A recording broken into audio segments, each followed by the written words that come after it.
Myra Fiera Roa, and Attorney Rowena Joyce de los Santos. From ERC, we have Ms. Jenna C. Marinas. From NEA, we have Deputy Administrator Attorney Rosan S. J. Rosero Lee, together with Ms. Ruth Ramirez and Ms. Rosie M. Alamilio. We have also invited a representative from Transco, but we are still waiting their attendance. From the DBM, we have Mr. Mark James Evangelista, and from the Commission on Audit, or COA, we have the Supervising Auditor, Ms. Cynthia Herrera, together with Mr. Alexander L. Espina, Audit Team Leader for NPC, Mr. Jonathan Javier, OIC Supervising Auditor for PNOC, Mr. Pablo Gonzalo D. Mendoza, Audit Team Leader for PISAM, Mr. Virgil Bautista, Audit Team Leader for Transco, Mr. Halil Bagul, also Audit Team Leader for PNOC, Ms. Nanette Rose Garcia, also an Audit Team Leader for PNOC, and Mr. Melvin Fabilian. That's all, Mr. Chair. Thank you. Thank you. Thank you, Committee Secretary. Again, thank you very much for coming to the budget hearing for PNOC and all its subsidiaries, National Power Corporation, and PISAM, Philippine Power Sector Assets and Liabilities Management Corporation. So for an orderly discussion, we'll proceed with the presentations first. So we'll request the different agencies to do their presentations, and then after that, we'll open the floor for Q&A. So we'll start off with PNOC and all of its subsidiaries, and then later on, we'll go to National Power Corporation and then to PISAM. All right, so we'll call on PNOC for their presentation. Good morning, Mr. Chairman.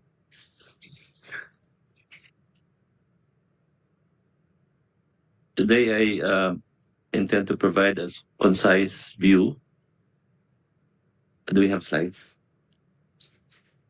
A concise overview of the three key objectives PNOC aims to vigorously pursue in 2025 to support our budget request.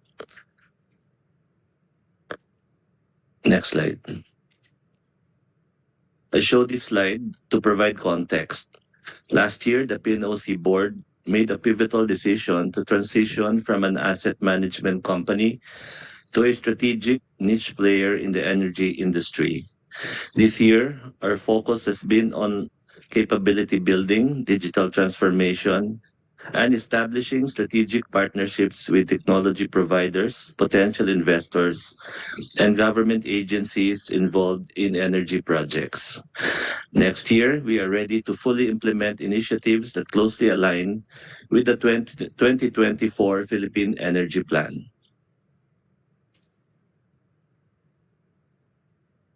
Next slide, please.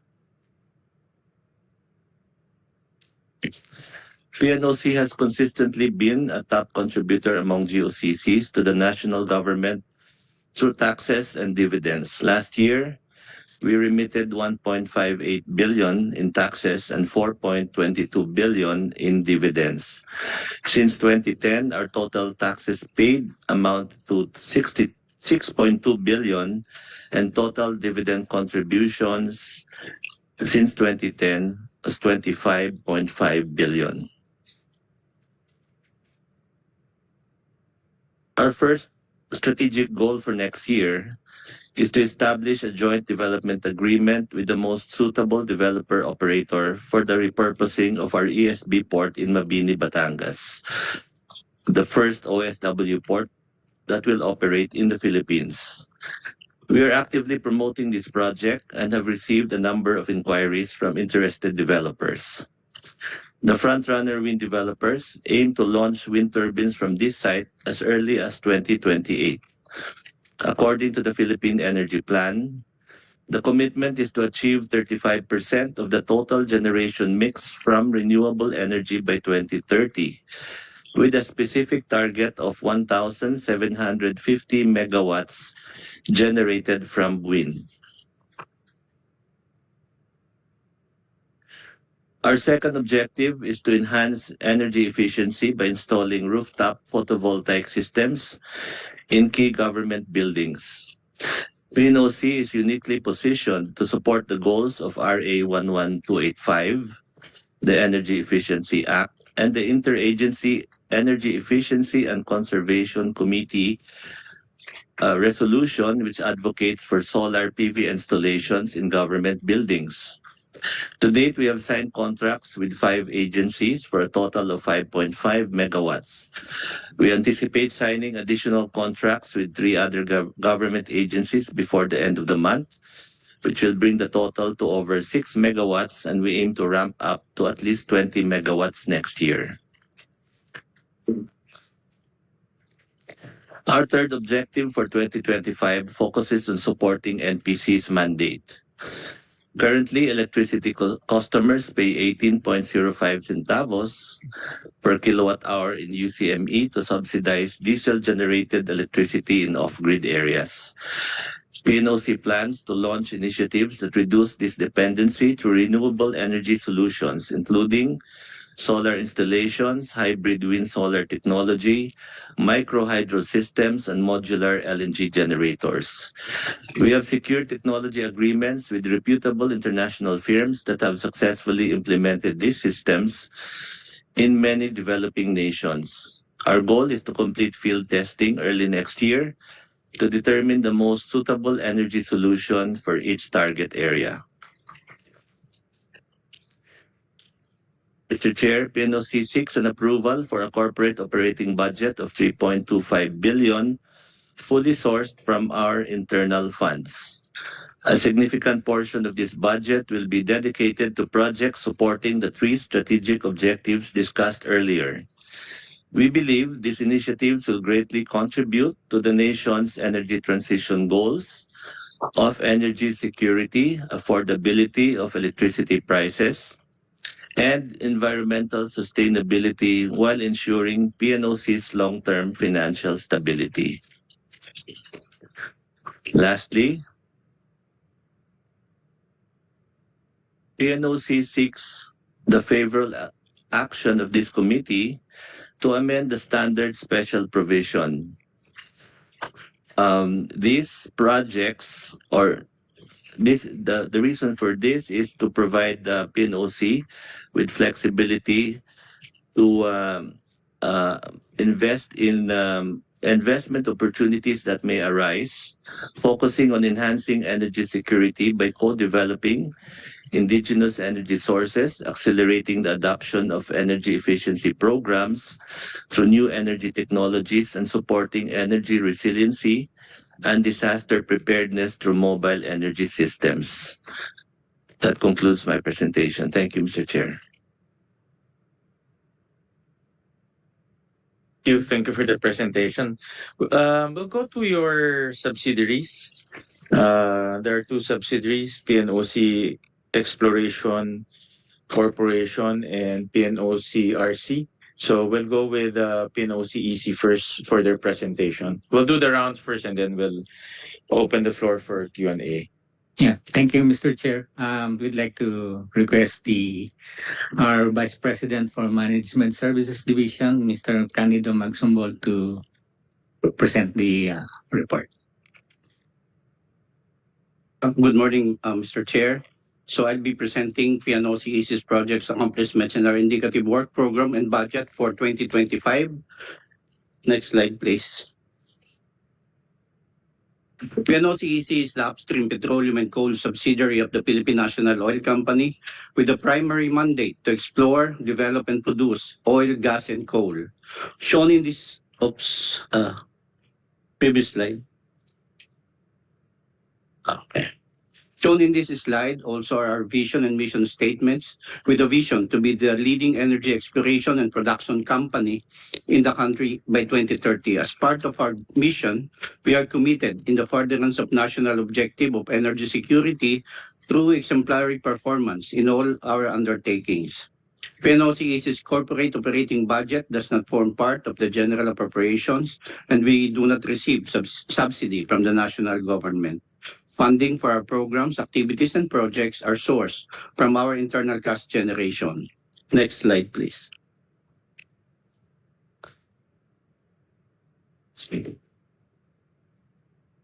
This shows the areas of operations of PNOC EC, where company holds interest in 8 petroleum service contracts, 4 operated by PNOC EC, while the remaining 4 are in joint venture with private petroleum companies. We also operate at 100% equity 2 coal operating contracts or COCs, namely COC 41 and 204, both located in Zamboanga, Sibugay Province. COC 41 is already in the development and production phase, while COC 204 is still in the exploration stage.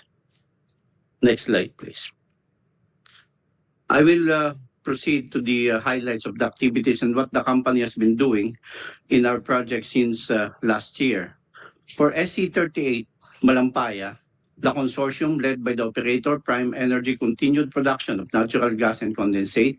As you are aware, the SC38 contract is also renewed for another 15 years or until 2039, and that paves the way for the consortium to conduct further exploration and development activities within the service contract area outside the Malampaya Reservoir. These are aimed to find new reserves and extend the project life.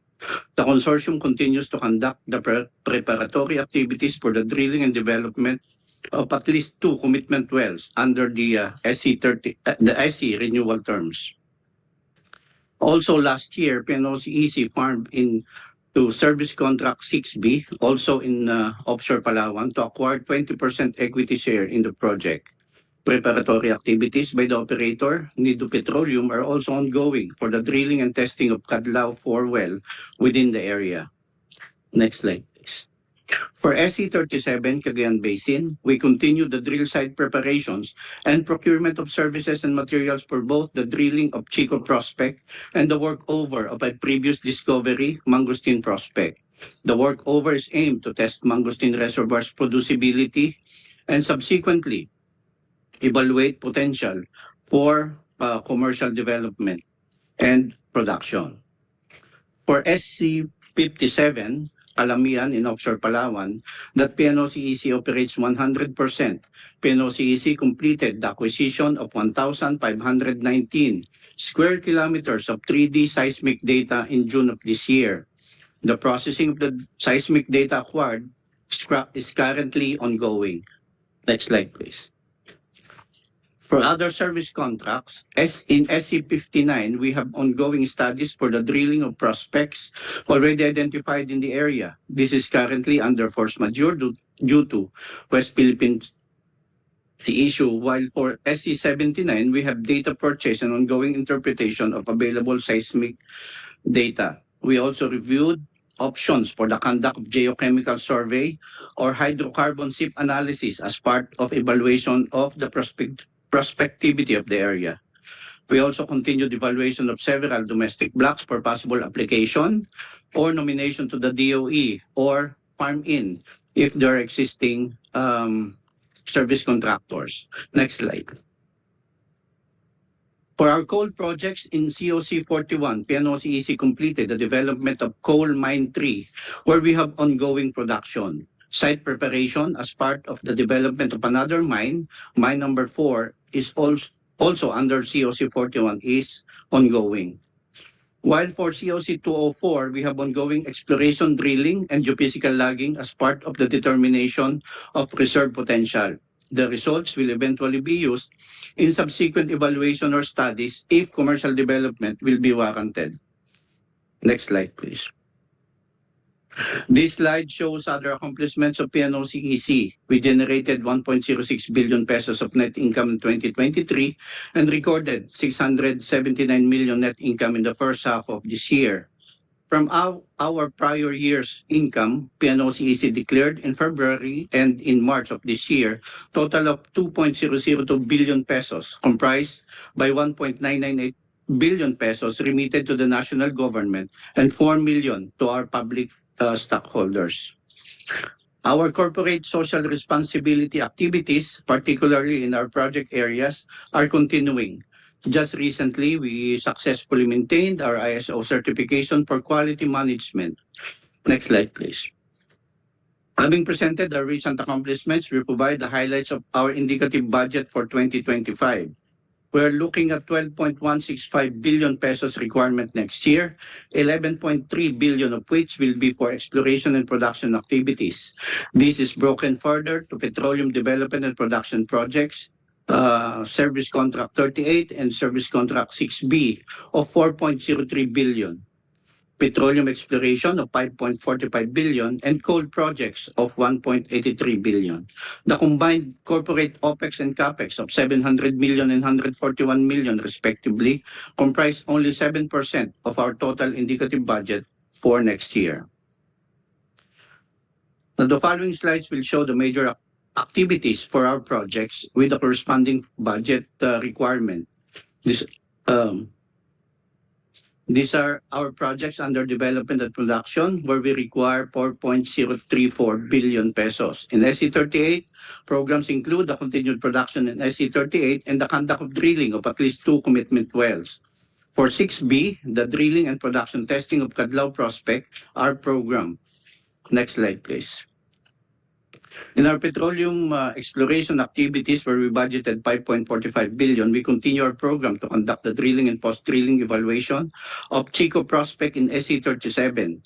With the positive results, we plan to proceed to the planning for the appraisal of the prospect and conduct studies for field development to determine if commercial production will be warranted.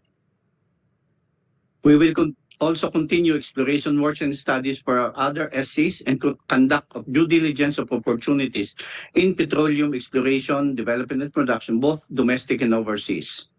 Next slide, please.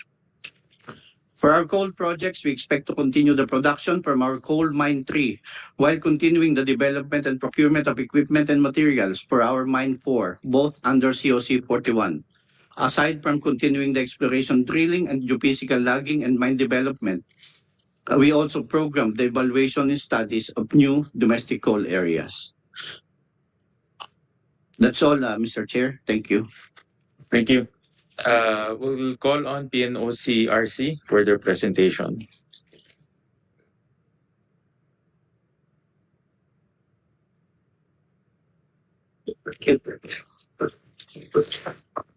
On behalf of PNOC-RC, I'm going to present the accomplishments of PNOC-RC, including its plans, programs, and indicative budget for 2025.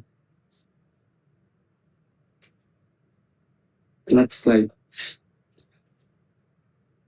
Next slide.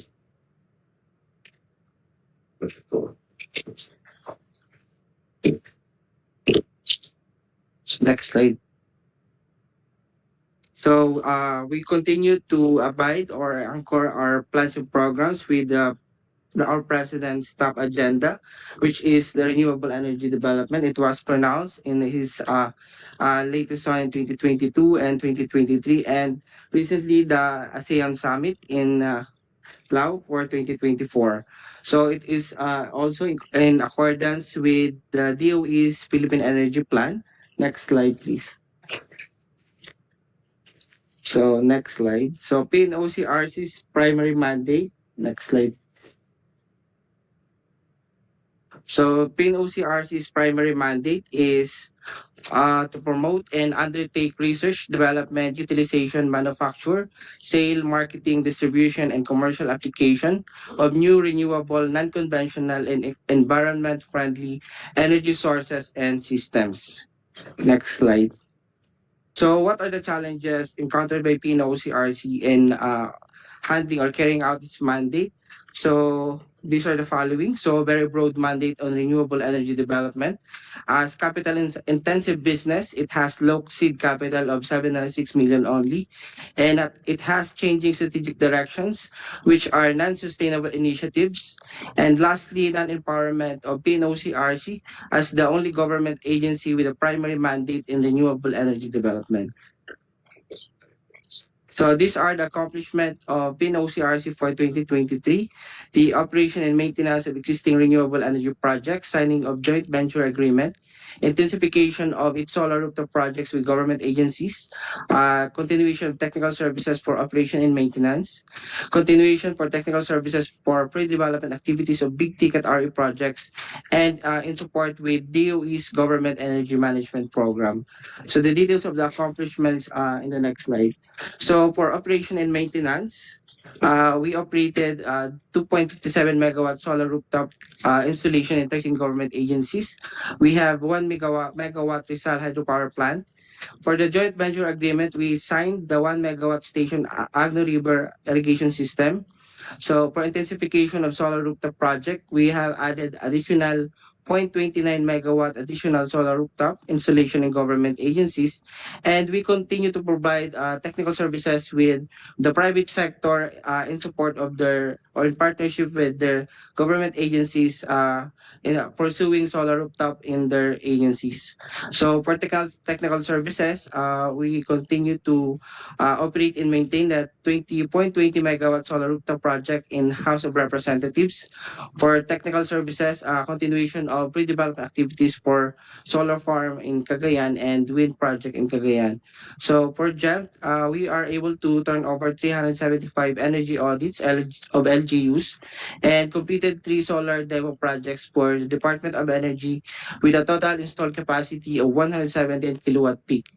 For the GEM project, we are now completing the EBCS component of the GEM project with the Department of Energy. So next slide.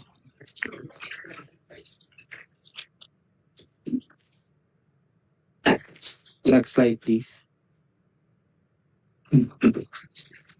So as part of our operations, with carrying out its mandate for the last 16 years, so we incurred a net loss of 37 million 2023 as compared to 2022 net loss of 15 million. So the remaining assets of PNOC as of December 31, 2023 is 794 million. So the same with total liabilities equities of 794 million. So next slide. So for 2024 accomplishment as of August 31, 2024, PNOC was able to continue to operate and maintain its existing renewable energy projects. We continuously communicate with the JV partner for the ARIS project, continuation of the implementation of the additional solar rooftop project with the Department of DOST, which started its commercial operations last month, and with the LGU. So technical services for ONM for HREP, and we continue to provide technical services for pre-development for 100 megawatt peak and 150 megawatt of wind power in Cagayan. And also we are continuing our efforts to continue the EBCS component of the DOE GAMP project. So that is the breakdown of our accomplishments. So this is the financial performance and position of PNOC. As of August 31, 2024, we incur a net loss of 22 million, and the remaining assets is 752 million. So next slide. So aside from the financial impact of accomplishments, we ensured that we have contributed to at least 6 of the 17 sustainable UN Sustainable Development Goals, which are the affordable clean energy, decent work, economic growth, sustainable cities and communities, responsible consumption and production, climate action, and last year we have contributed at least 19,396 metric tons of reduction in CO2 and sustainable cities and communities and strategic partnership with our private partners. So on the status of the turnaround plan of PNOC for strategy 1, which is to intensify efforts in the cash generation, we are able to collect the 52 million from PNOC for the BEP3 project, and we are able to improve our collection policy with the government agencies. So for the transfer of ownership and interest in renewable energy power plants, for MGI, the JV partners have still pending clarification on OGCC's right to tap as an exercise of right of first refusal. And for the 50% equity and Rizal hydropower project, our partner has an ongoing study whether to sell their also their interest in the project. For the sale of idle assets classified as investment property, we're still awaiting PNOCRC's Board of Directors direction. So on strategy 2, which is to boost revenue generation and fiscal sustainability, we're improving our operation and maintenance of existing RE and EPA projects, and on the development of new renewable energy projects through solar rooftop installation in various government agencies and LGUs. So for 2023, next slide. Next slide, please. On the status of turnaround plan. Sorry. Okay. So for 2023, PNOC did not approve any capex for PNOC RCB. This is part of our PNOC President's strategic direction to our PNOC. 2 steps backward and 1 step forward for PNOC. So recently, there's a direction from PNOC, the abolition of 16 plantilla position, where we received the GCG memorandum order last September 27, 2024. And also last June, we received, or July 2024, we are able to receive a communication from PNOC informing PNOC-RC that the Board of Directors of PNOC approved the activation of PNOC-RC. However, as of date, the GCG is still conducting hearings for the recommendation. So on the continued engagement with existing private RE developers, we continue to engage with private RE developers as a part of our continuing efforts for fiscal sustainability. So the plans and programs for 2025 and onwards of PNOC-RC. Next slide, please. So these are the plans. So we have to implement the status quo, reduce manpower cost. Second is the O&M of existing solar rooftop installation. We're still pursuing the sale of MGI and Rizal Hydropower Plant and the technical services for solar rooftop and EEC of government agencies. Next slide. However, for a positive outlook, if given another chance, PNOC-RC will implement the renewable energy development in support of the DOE's PAP. So for the to continue for 2025 and 2027, PNOC-RC seeks clear and separate direction for renewable energy development and includes the IEECC resolution on PNOC-RC as the lead in solar rooftop installation.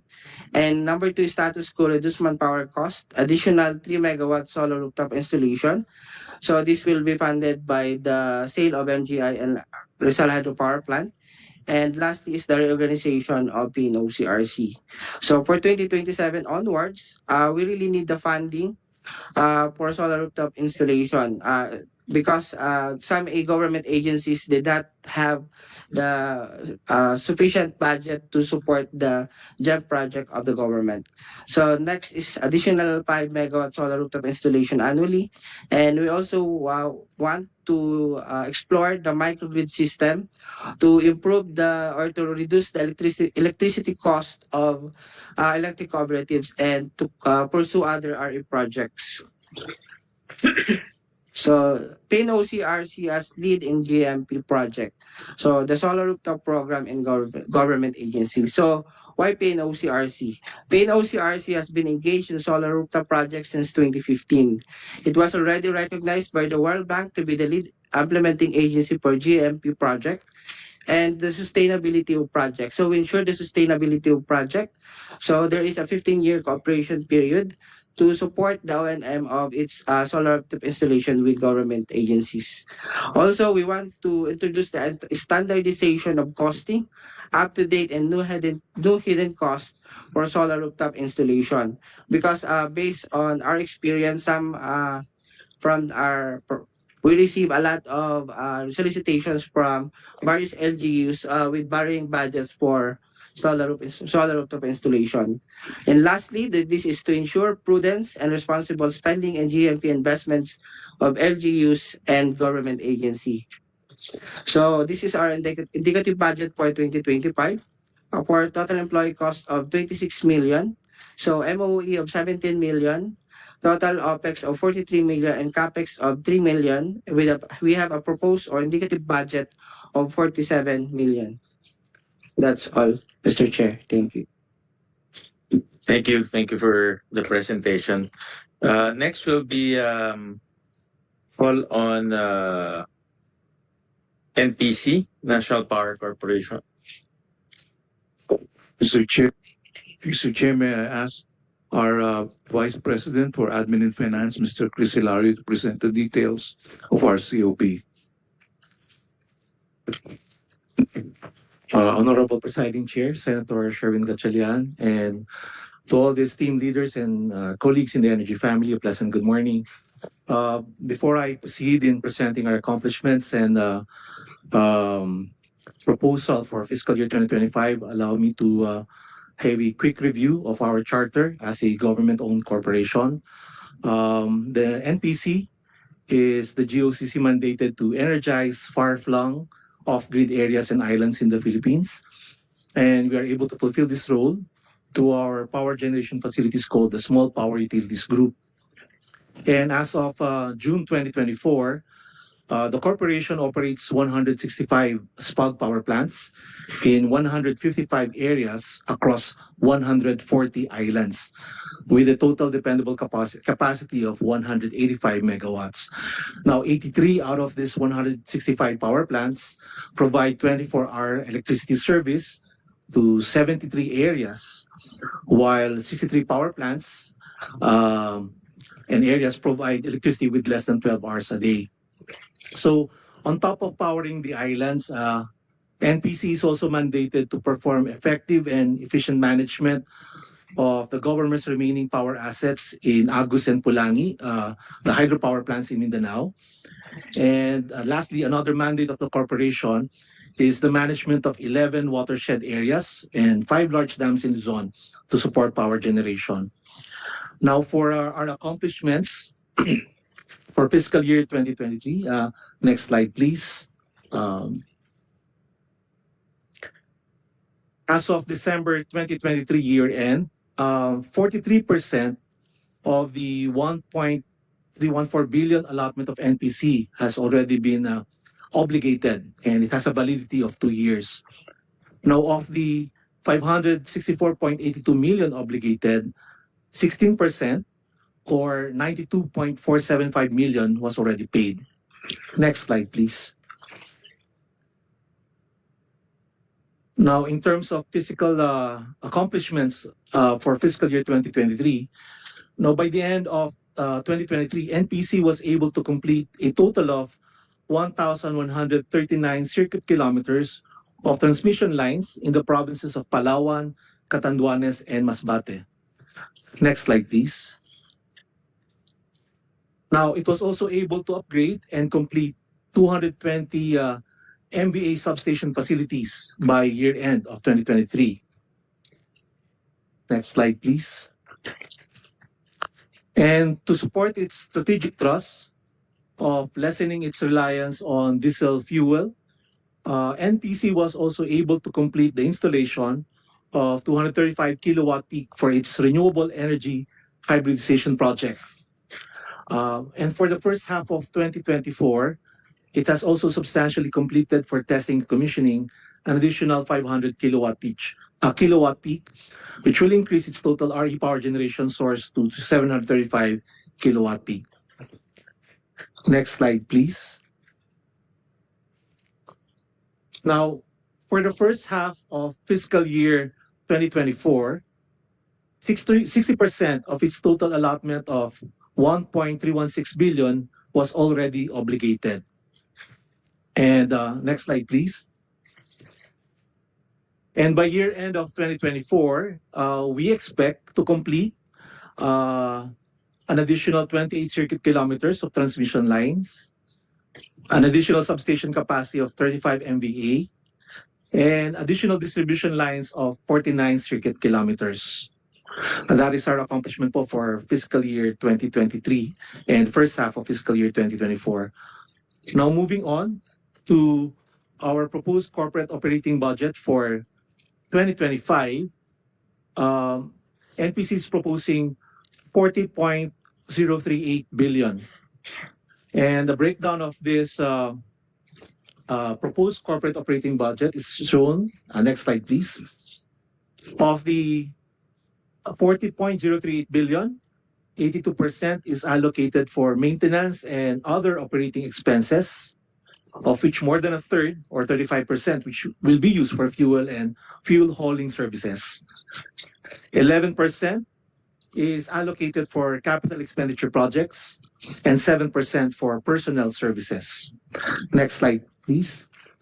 Now, as to the sources of the proposed budget, 82% or 32.65 billion of the proposed corporate operating budget is expected to be funded by the Universal Charge for Missionary Electrification, or UCME. 7.58% or 3.035 billion is to be subsidized by the national government. 5.88% or 2.35 billion is to be collected from households in the off-grid areas using the subsidized approved generation rate. And 4.46% or 1.789 billion will be funded from the operations and maintenance fees paid by PISAL for their Agus and Pulangi hydropower plants, while 207.31 million will be sourced from the Universal Charge for Environment, or UCEC. Incidentally, Honorable Chair, we would also like to seek the endorsement of the committee in highlighting the urgency of obtaining ERC approval for at least 11.54 billion of our pending true-up application or petition. We would like to highlight that for every billion peso that NPC is not able to reimburse by the year end of 2024, to be used to pay primarily for our fuel expenses, NPC will be constrained to curtail electricity service by 2.1 hours beginning March 2025 next year, affecting close to 1.78 million households, mostly located in remote provinces or off-grid areas. Now, moving on to our major programs and activities. Next slide, please. Okay. So of the 3.035 billion proposed national government subsidy for NPC, 1.621 billion will be allotted for the total missionary electrification program, where NPC is committed to provide clean and affordable electricity by undertaking various renewable energy hybridization projects, establishing power system reliability and resilience with investments in transmission, distribution, and substation facilities, and access to electricity, reaching out to the households in the remote areas. Next slide, please. Now, last week, the Department of Energy, during their presentation in this honorable committee, reported that a total of 1.92 million household out of the 27.9 households nationwide still remain unserved or has no access to electricity. Now, according to the DOE's Total Electrification Project Steering Committee last March 2024, around 500,000 of these households are located in off-grid remote island locations or missionary electrification areas that are deemed economically unviable by electric cooperatives and private distribution utilities. This is where we are serving, Honorable Chair. And of the 500,000 households, NPC, as articulated in its missionary electrification program for 2025 to 2029, aims to provide access to electricity to the remaining 6,000 to 11,178 households. Next slide, please. Now, by 2025 year end, we would like to increase our total NPC SPUG plants from 165 to 201. We'd like to increase our service areas from 150 to 191 areas and from 140 to 176 islands. And we also aim to increase the total number of power plants providing 24-hour service from 83 to 98. This concludes our budget presentation, Honorable Chair. Maraming salamat po. Thank you. Thank you for that. We go to PSAM.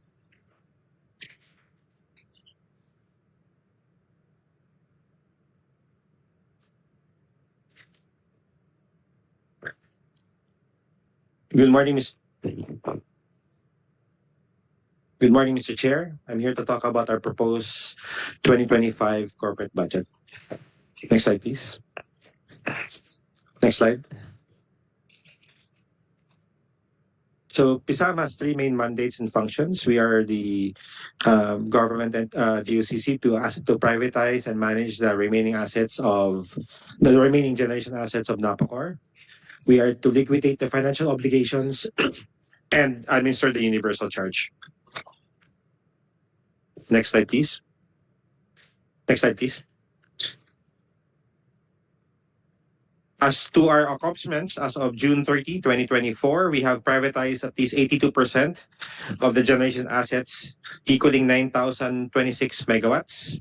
We have privatized the transmission business via concession agreement for 25 years, and we have disposed of around 1,771 lots, equaling out of 2,573 lots. Next slide. We have received 803 million privatization proceeds from the privatization efforts of PSAM. Next slide. And for the year 2024, we have collected about 29.11 private proceeds coming from different activities from the sale of generation assets, appointment of IPPAs, and the concession agreement with NGCP. Next slide. This is a profile of the remaining assets of PSAM. We have the Agus and Pulangi power plants in Mindanao, the CPK hydro power plant in Luzon, and our Mindanao coal-fired power plant also in Mindanao, Mr. Chair. Next slide. We have reduced the total financial obligations by 78% from 1.2 trillion pesos in 2003 to 960 to 277 billion in June of 2024. Next slide. This is the total amount of financial obligations that we have paid from 2001 to June of 2024, amounting to about 2 billion pesos. 2 trillion pesos.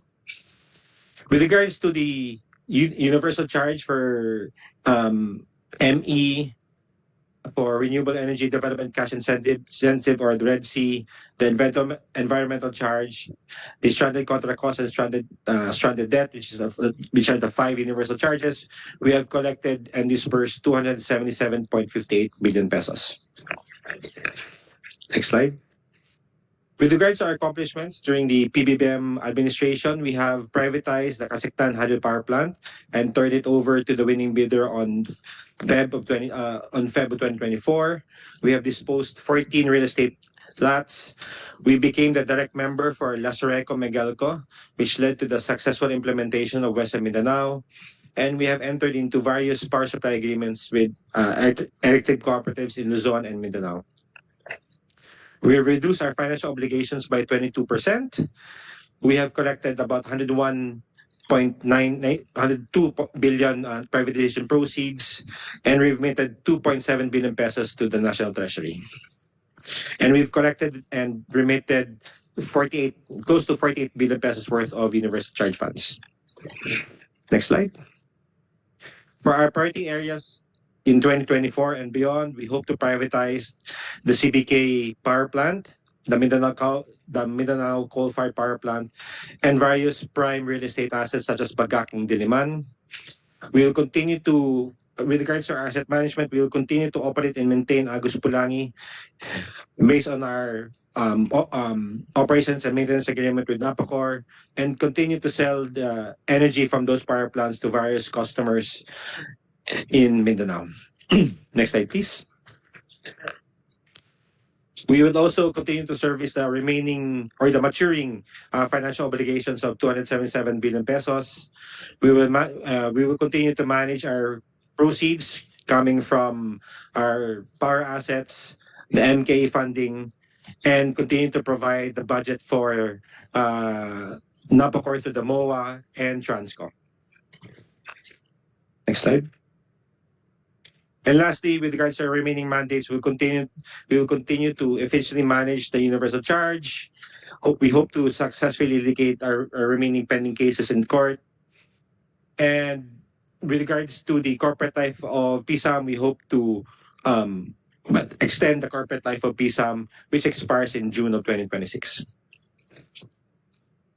With regards to our proposed 2025 corporate budget, we are proposing 158.37 billion pesos, broken down as follows: for personal services, 470 million, for MOE, 157.87 billion, and for CAPEX, about 30 million pesos. This is just a further breakdown, highlighting that the majority of our budget is for the payment of debts and IPP lease obligations, purchase power costs, and various funding for Napocor, Transco, and our purchases in WESM. Next slide.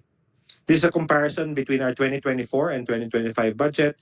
As you can see, Mr. Chair, there's a reduction of about 42 billion pesos, mainly driven by the reduction in our payments of debts and IPP lease obligations and purchase power costs. Next slide, please. That ends my presentation, Mr. Chair. Thank you.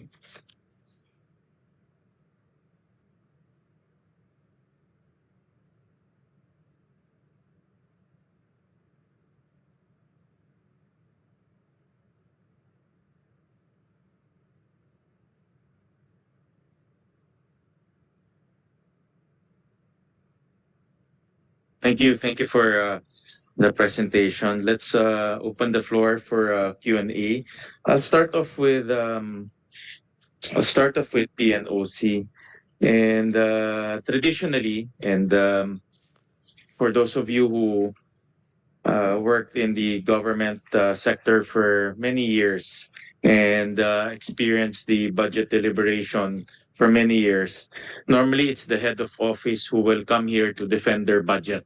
That's a matter of tradition and at the same time a matter of policy for both the lower house and the upper house, the Senate in particular. And my first question is, where is the President and CEO of PNOC RC? Mr. Chair, I was informed this morning that he's sick and he cannot attend the meeting today, sir. And if that is the case, we of course, tao lang naman tayo lahat, nagkakasakit tayo. We acknowledge that. The next question is, typically you have to get or you have to submit to the committee doctor certificate to prove that your excuse is valid. I have the excuse letter here, but I don't see any. So, Mr. Chair, I already informed his secretary about the medical certificate you requested, and he replied that he will give it as soon as possible. Can you give it before the end of this hearing? Noted. I plan to end this hopefully in 3 to 4 hours time. So can you call your president and to give me the doctor's certificate within 3 to 4 hours time? Noted, Mr. Chair. Or else we will defer the budget of the entire PNOC family, because you're lodged under PNOC. Noted, Mr. Chair. So why don't you call him and to furnish this committee the doctor's certificate within 3 to 4 hours time. And we allowed you to present your budget so that we will already have an idea on your plans and programs in 2025.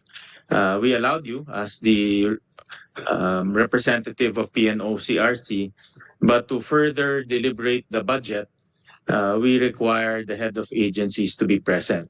Just to be fair, no? The other head of agencies are here. The president and CEO of NPC is here. the President and CEO of PNOC Mother Company is here. PNOC EC President is also here. Last time, during the budget deliberation of DOE and ERC and NEA, all the head of agencies were here. No? So I'm not inclined to give special treatment to a PNOCRC. No? So just furnish us the doctor's certificate to prove that this excuse letter is valid before within 2 to 3 hours time. Will do, Mr. Chair. All right. So with that, I'll defer the questioning to PNOCRC pending the pending submission of the doctor's certificate. I'll go to the PNOC Mother and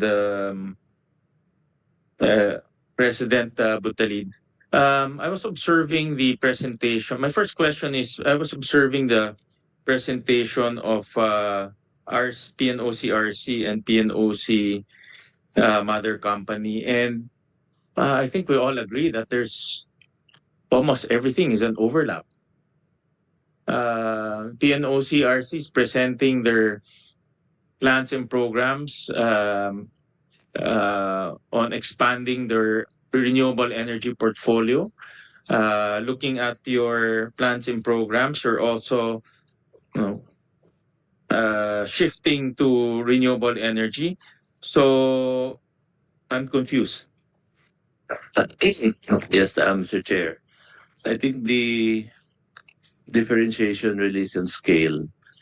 PNOCRC does not have the financial capacity to really roll out a meaningful rooftop solar program that will impact the government sector.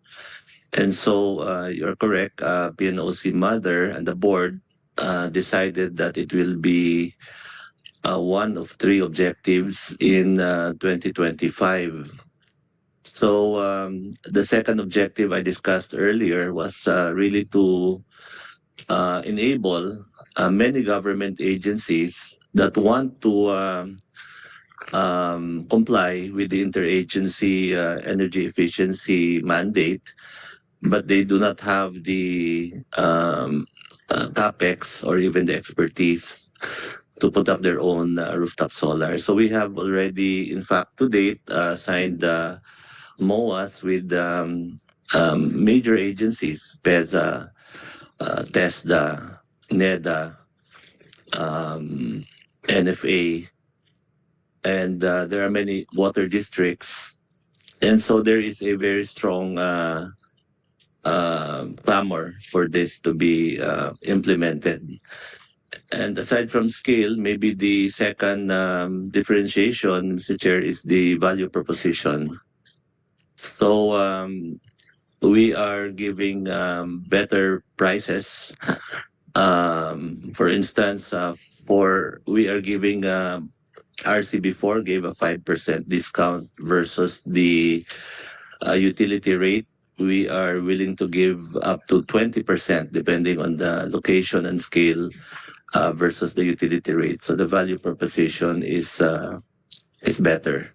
And so the intention really is for RC to conserve its remaining cash because really PNOC wants to play a role in terms of the bigger energy infrastructure for the future. And so the board decided that we propose to GCG not to abolish RC, but to deactivate RC. And the idea is over a number of years, as PNOC will be able to install maybe next year, hopefully 20 megawatts, and maybe after that more. The maintenance and operating of this will be hopefully at that time, if we strengthen RC, they can take that role of MOE. So that is the plan, Mr. Chair, to deactivate RC for now because they have their overhead expenses cannot be covered by the level of revenue that they have because of the very limited projects that they can come up with. So what you're saying, Mr. Butalid, is PNOC Mother will undertake similar projects with PNOC RC. The only difference is PNOC Mother can do it in scale, bigger projects. Therefore, you have economies of scale, and with that, you can deliver substantial savings for both the client and also the supplier. That is one, and of course now even some of their projects, Mr. Chair, are funded by the proponent, by the building owner. In our case, we will fund the capex for the entire installation. So this is, like I mentioned, a better value proposition. That is why there are many government agencies now that have expressed interest to collaborate with the PNOC for this energy efficiency initiative. I'm trying to understand the shift, no? Because as we all know, the initial direction of PNOC once upon a time was oil and gas. No, I mentioned this to you during the last budget hearing, and then after that, over the years, it shifted its focus to energy, in general. That's why once upon a time, it even planted Jatropa, diba? Nothing happened to that, obviously. We all know that. It went into many projects. I'll show that later on. But to be honest about it, if you look at the projects historically and the projects now, I feel like it's just being done out of survival, meaning PNOC has to survive so it's making or proposing a hodgepodge of projects without really generating any substantial return for the company. And when I say return, not only financial return, but also impact to society, impact to the sector. I'll show I gathered the list of projects. List of projects that get those. Nasaan na yun? Yung historical projects. Yung mga historical projects. Type of. I have a list of historical I'll show it later on.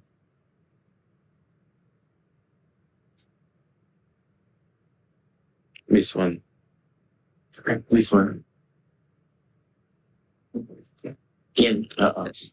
I'll flash it on the screen. This is since 2017. I've been hearing the budget of the Department of Energy and all of its subsidiaries starting 2019. Just flash that. Flash ko lang. Merong LNG hub project, merong energy supply base, meron strategic petroleum reserve. All of these are funded over the past few years because we to give some leeway and also to respect the decision of the management, we always approve the funding of these projects. Development of oil storage facilities,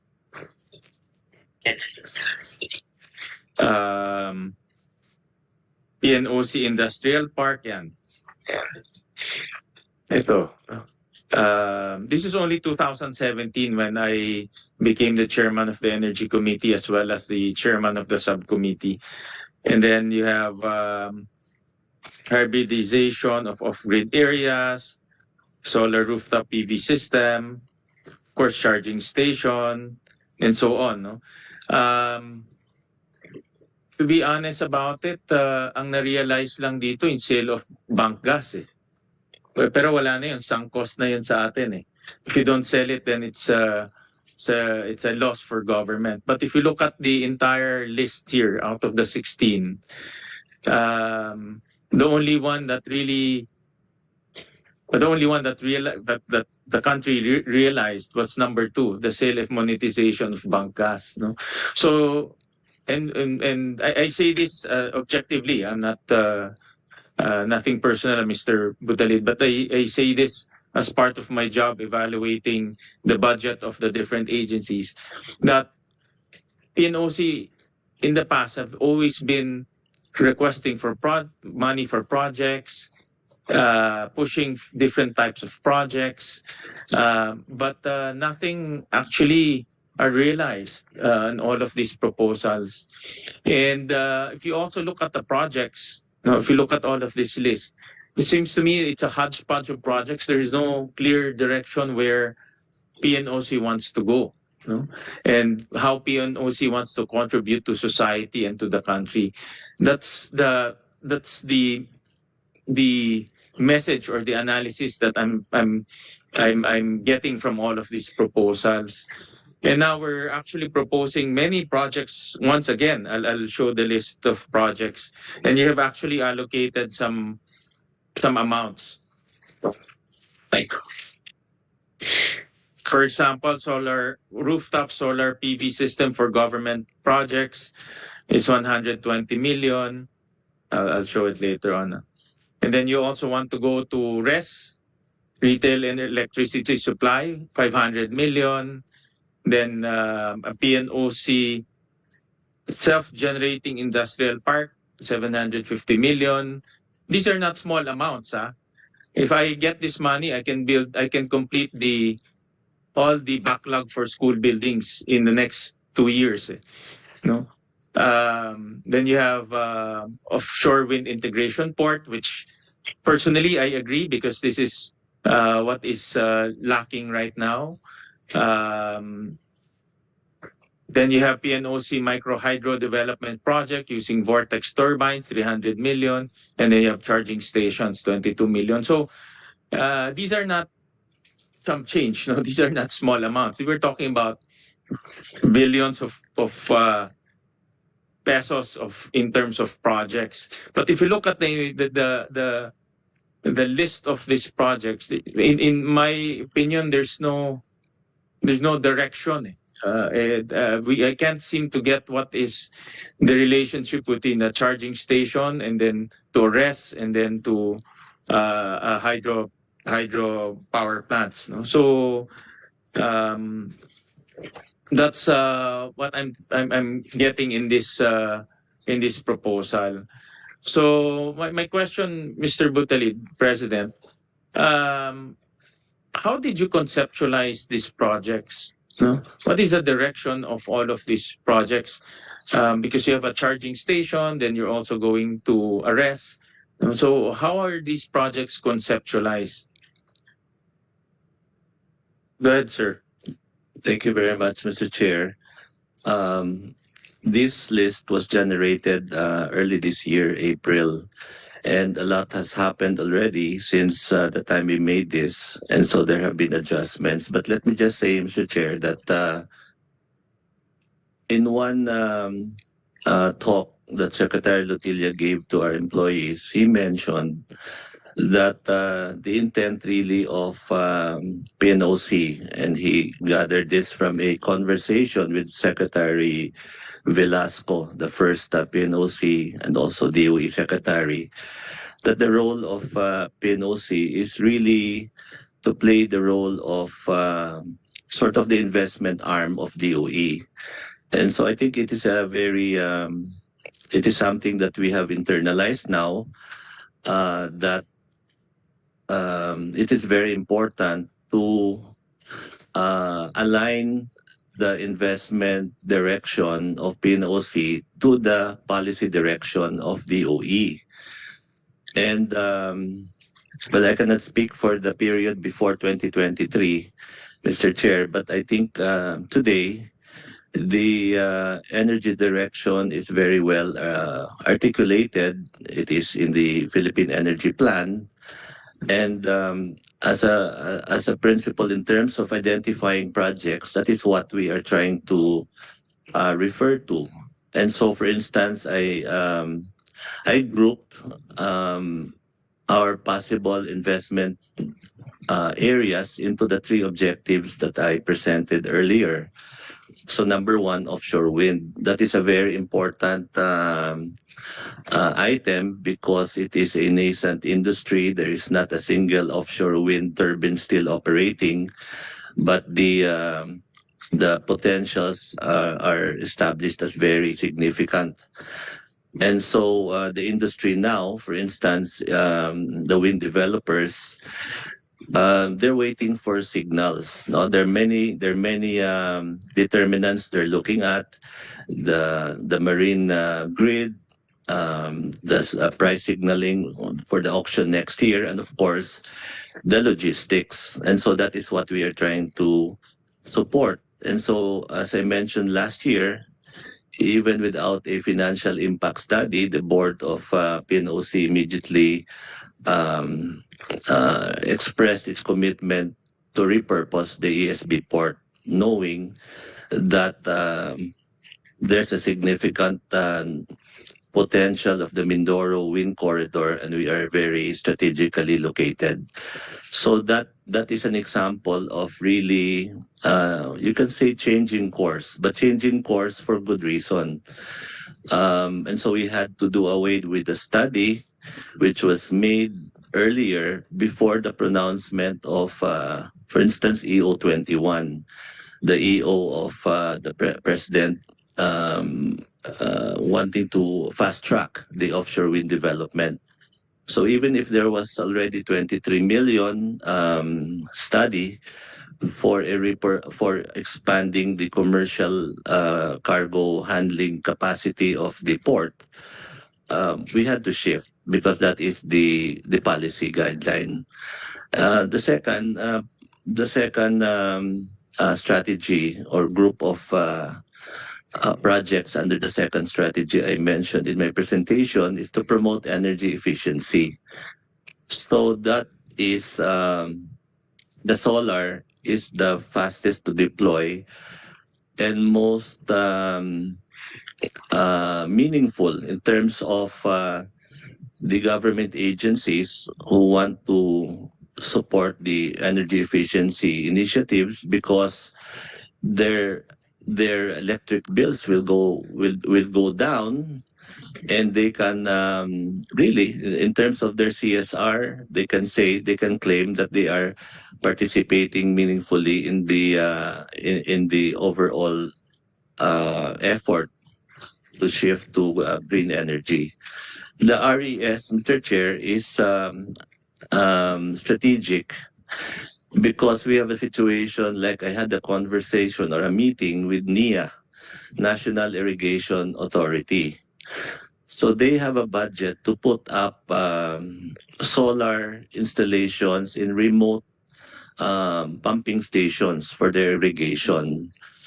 And the reason they have to resort to this is because the reliability of certain electric cooperatives, especially in these very remote areas to be irrigated or far-flung areas, is not that good. So they have to put up solar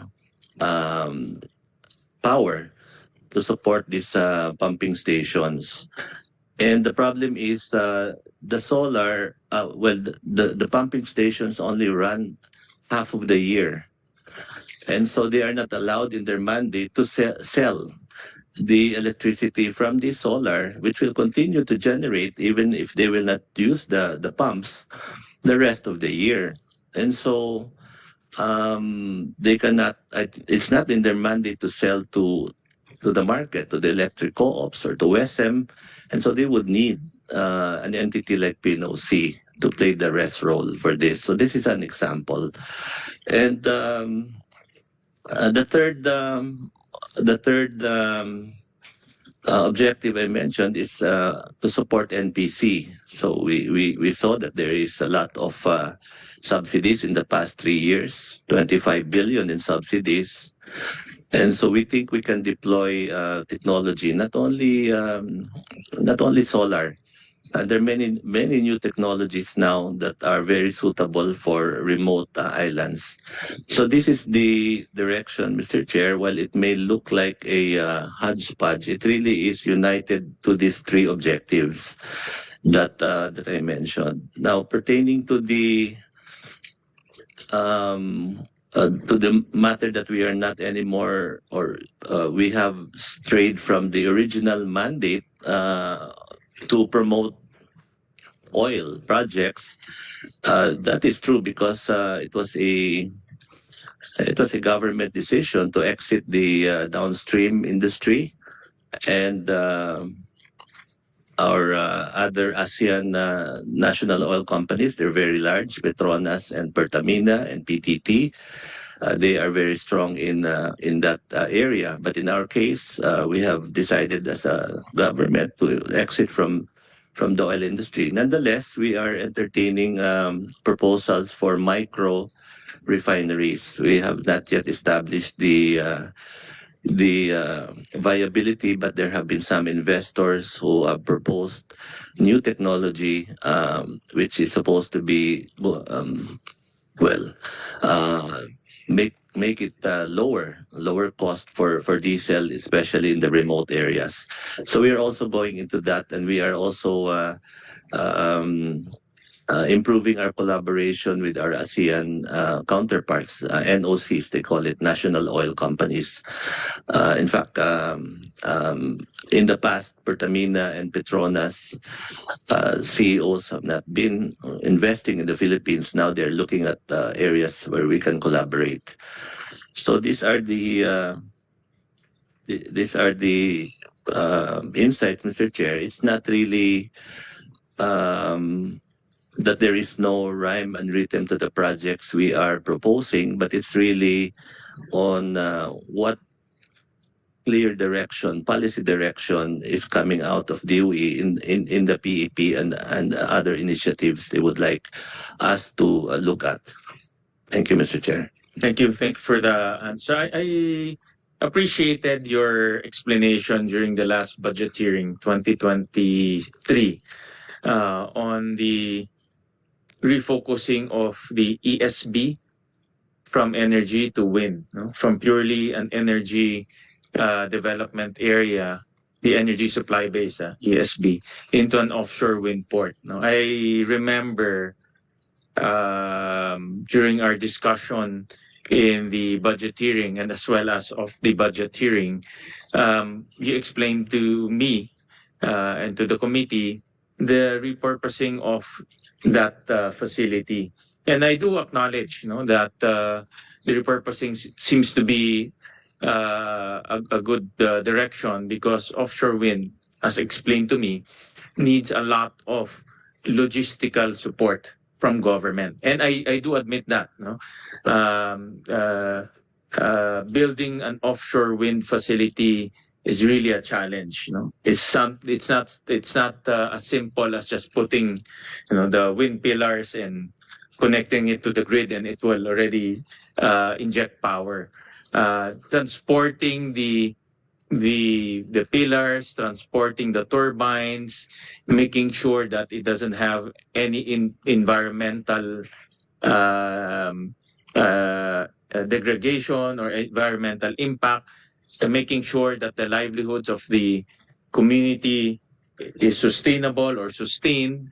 It takes a lot of logistical support. as well as um, um, government support. So I admit that. No, also with onshore wind is also the same. No? Just bringing the turbines to the mountains is really a big challenge. Already, that's why after the discussion on the repurposing of the ESB facility to become offshore wind port facility, we supported that because I also support the rollout of our offshore wind projects in our country. Truly feel that that's a potential that we have not yet tapped into, no? And the whole world is going into that already. So we supported that. However, the other projects seems to me parang it's not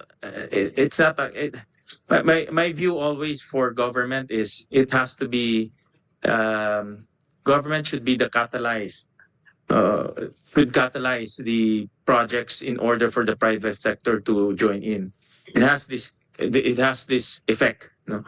And for example, when I was looking at the RES project, which is a big amount, no? Almost ₱500 million. Why is PNOC going into the RES project, and why 556 million pesos is allocated to the RES project? The assumption for that figure, Mr. Chair, is multi-year, 3 years, just 10 megawatts actually. Because of course, when we will be a RES, we will have to contract with suppliers, either RE companies or other suppliers. And it is a requirement that we need to have a budget that covers, for instance, the typical contract period for RES now is about 3 years. So we have to show that we have enough. We have the budget to support, for instance, 10 megawatts on a multi-year, because we will be entering into 3-year contracts with suppliers. That is the reason, Mr. Chair. So it will not be expended on the single year. We were looking at the ERC resolution to establish a RES. You only need 5 million pesos to establish a RES. How come we here in this project, PNOC requested 556 million pesos? The 5 million is for the registration. Actually, in our case, the license correct. the license fee.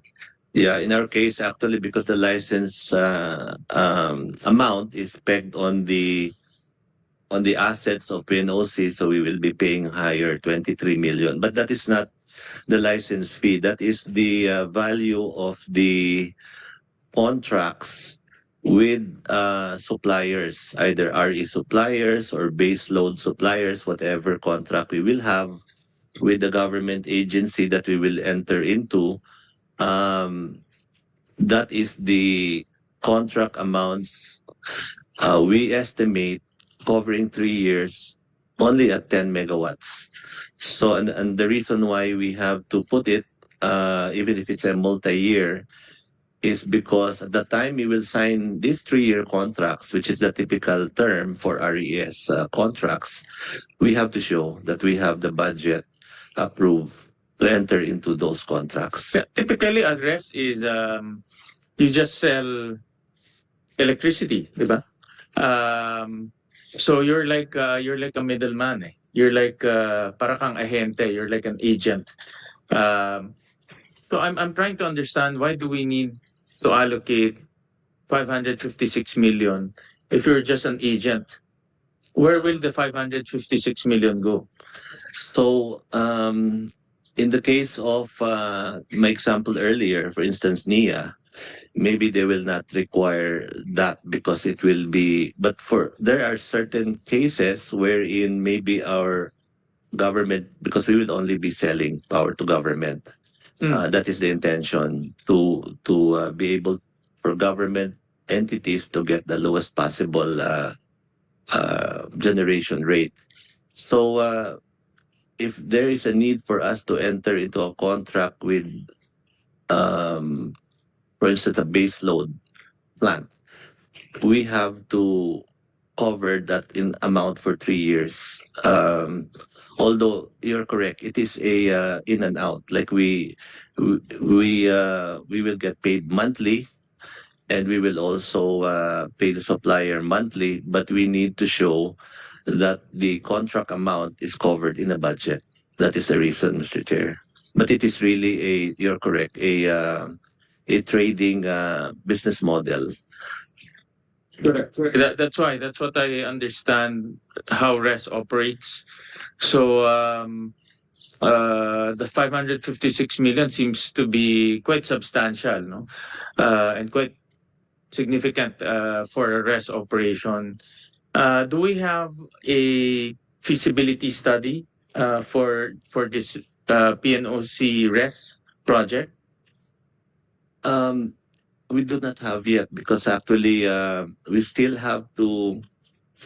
Yeah, we have a business plan which we submitted actually to ERC. This is one of the important aspects that ERC evaluates. So we have a business plan, and this has been already reviewed by ERC. Okay, just submit to us the business plan. I'll go to another project. This self-generating industrial park project. I understand that this is an industrial park. Yes, Mr. Chair. So we intend to pilot this concept in two off-grid islands, Tawi-Tawi and Dinagat. And the idea is, industrial dispersal, because as we know, 70% of industrial activities in the country is basically concentrated on perhaps 3 provinces in north of Manila and the 3 provinces south of Manila. That is where all industrial activities are. And this is also the areas where land is very costly, labor is very costly. And so the idea is also to support the industrial dispersal objectives. And so a place like Dinagat and Tawi-Tawi are suitable for this project, because we want to create base load capacity 24/7 there using LNG modular generators. And in fact, Mr. Chair, we have had meetings already with both Petronas and Pertamina, and they're willing to support this project by delivering small-scale LNG if this project will proceed. When did we choose Tawi-Tawi and Dinagat? Is there? I know they're very remote, actually. No, they're very remote areas. And they're not really the most popular for manufacturing companies to go into, no? Because of the distance from the port area, distance from the market. Typically, manufacturing companies, they would like to stay close to Metro Manila because we have the market here. So if they sell their goods, it's close to the demand area. As well as they prefer locating near the port, so logistically it's easier. No? And when I say port, no, these are the major ports with major port facilities. But so why did we choose Tawi-Tawi and Dinagat? Is there and then second, where do we put that industrial park? So I'm envisioning there's a plot of land and you will convert that into an industrial park. So is there ready land in Tawi-Tawi and Dinagat Island? Yes, Mr. Chair. In the case of Tawi-Tawi, 60% of all seaweed production of the country comes from Tawi-Tawi, and these are shipped to Cebu and other areas for processing to Karajinan. Also, a lot of the sardines and tuna which used to be focused on the Gensan, is now actually caught in the waters of Tawi-Tawi. And so the governor has already consolidated 25 hectares there. And in fact, using their own funds, are already developing the port. So the only missing element really for this is the supply of energy. Right now, the Tawi-Tawi is relying only on diesel generation of NPC, and so this is the best first model of this self-generation industrial park, because the Governor Sally is confident that immediately, with the availability of 24/7 power there, sardine companies and tuna canning companies and seaweed processing companies will relocate there, because that is where these materials are harvested. So the land is already there. Yes, Mr. Chair. In both cases of Dinagat and Tawi-Tawi, that is the understanding that it is the provincial government that will acquire and consolidate the land. And you will put a power plant. Modular power plants, Mr. Chair. The LNG generators are bought in 4 megawatt container vans. These are basically what they call plug and play equipment. You just import the container, and we are told it is about $1 million per megawatt. So the advantage of these modular LNGs is, unlike before, if you start an LNG plant, it has to be of scale. And once it is of scale, then that is very difficult to justify, because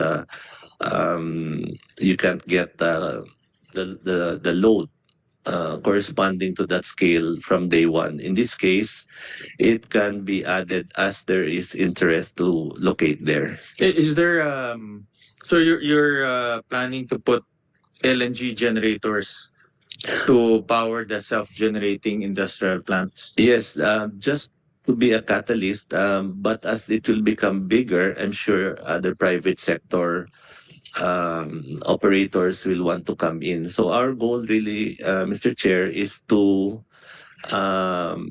be the first. I mean, of course, we understand there are many private investors, but of course, their risk appetite is low because they're accountable to their shareholders. So even if we believe the elements for success are high, it is still risky because it has never been tried.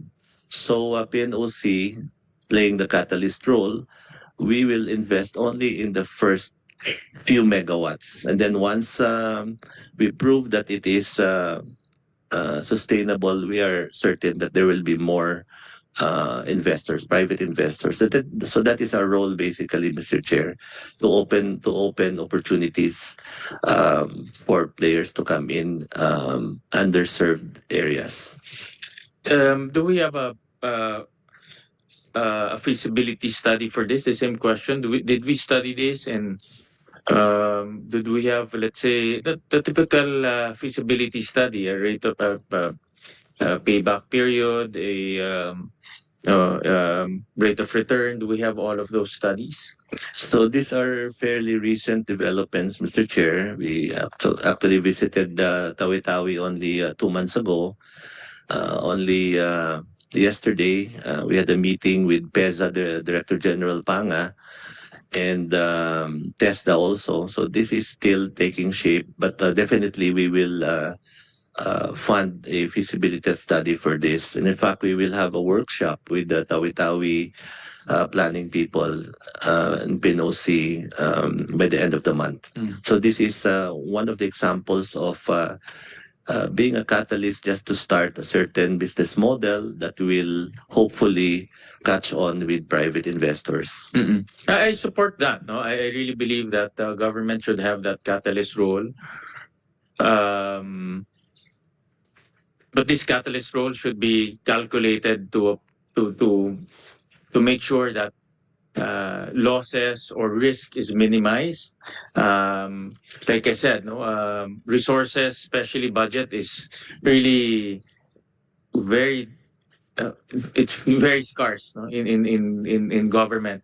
It's actually very difficult to raise revenue, um, and that's why we need to make sure that every budget, whether it's corporate in nature or it's JA, we have to make sure that every peso spent uh, translates to productive outputs, whether it's through profit, through creates positive outputs to society or to the whole country. It has to have that positive output and also minimize risk, because being a catalyst always have its risk. That's why it's important to come up with feasibility study and study it very well.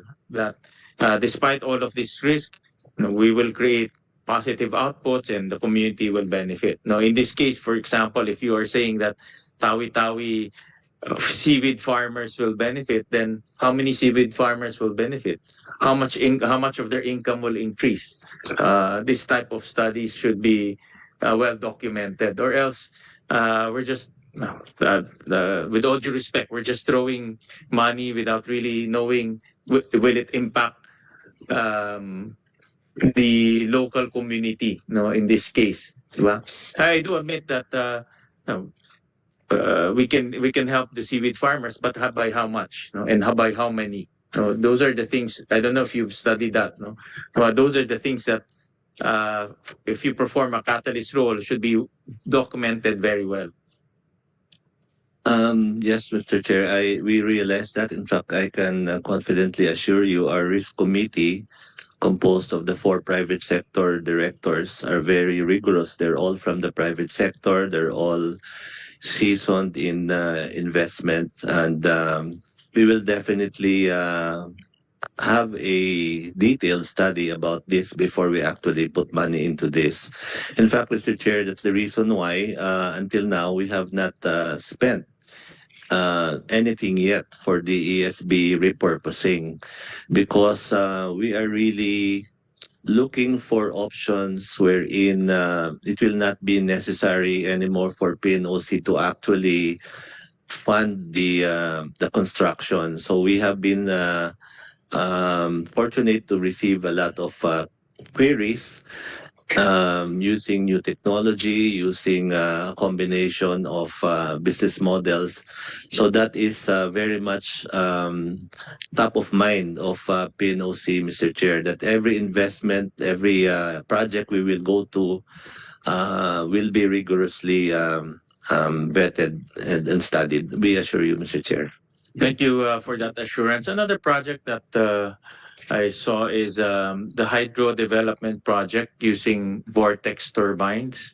Have we conducted a feasibility study on this project? Because PNOC is requesting 300 million for to fund that project. This is a project introduced to us by the Belgian government. It's a very innovative project, patented. Came from Belgium, from a PhD student dissertation, and now the this vortex is sort of a breakthrough, because even run-of-river projects, Mr. Chair, it takes a long time to get through the social acceptability, because you have to put a structure across the river. There's a lot of things to consider. This technology is very fast to deploy and can be deployed even in slow water speed of as slow as 2 meters per second, and can generate electricity for a drop of only 1 meter. So it uses a vortex technology that enables the generating of power in the most remote areas. So we are piloting this in a remote area in the Visayas, in Cebu, the southernmost portion, a 125 kilowatt. It's a grant from the Belgian government. And so once we will be able to have this proof of concept, although it is already deployed in Indonesia and other developing countries, once we have this, then we will scale up. Then we will be able um, to have feasibility studies. So we're still in the construction of the pilot project, Mr. Chair. But this is a very exciting development in terms of hydro. Again, President Butalid, I know you have a board, you have a management, and you discuss all of these things to your board.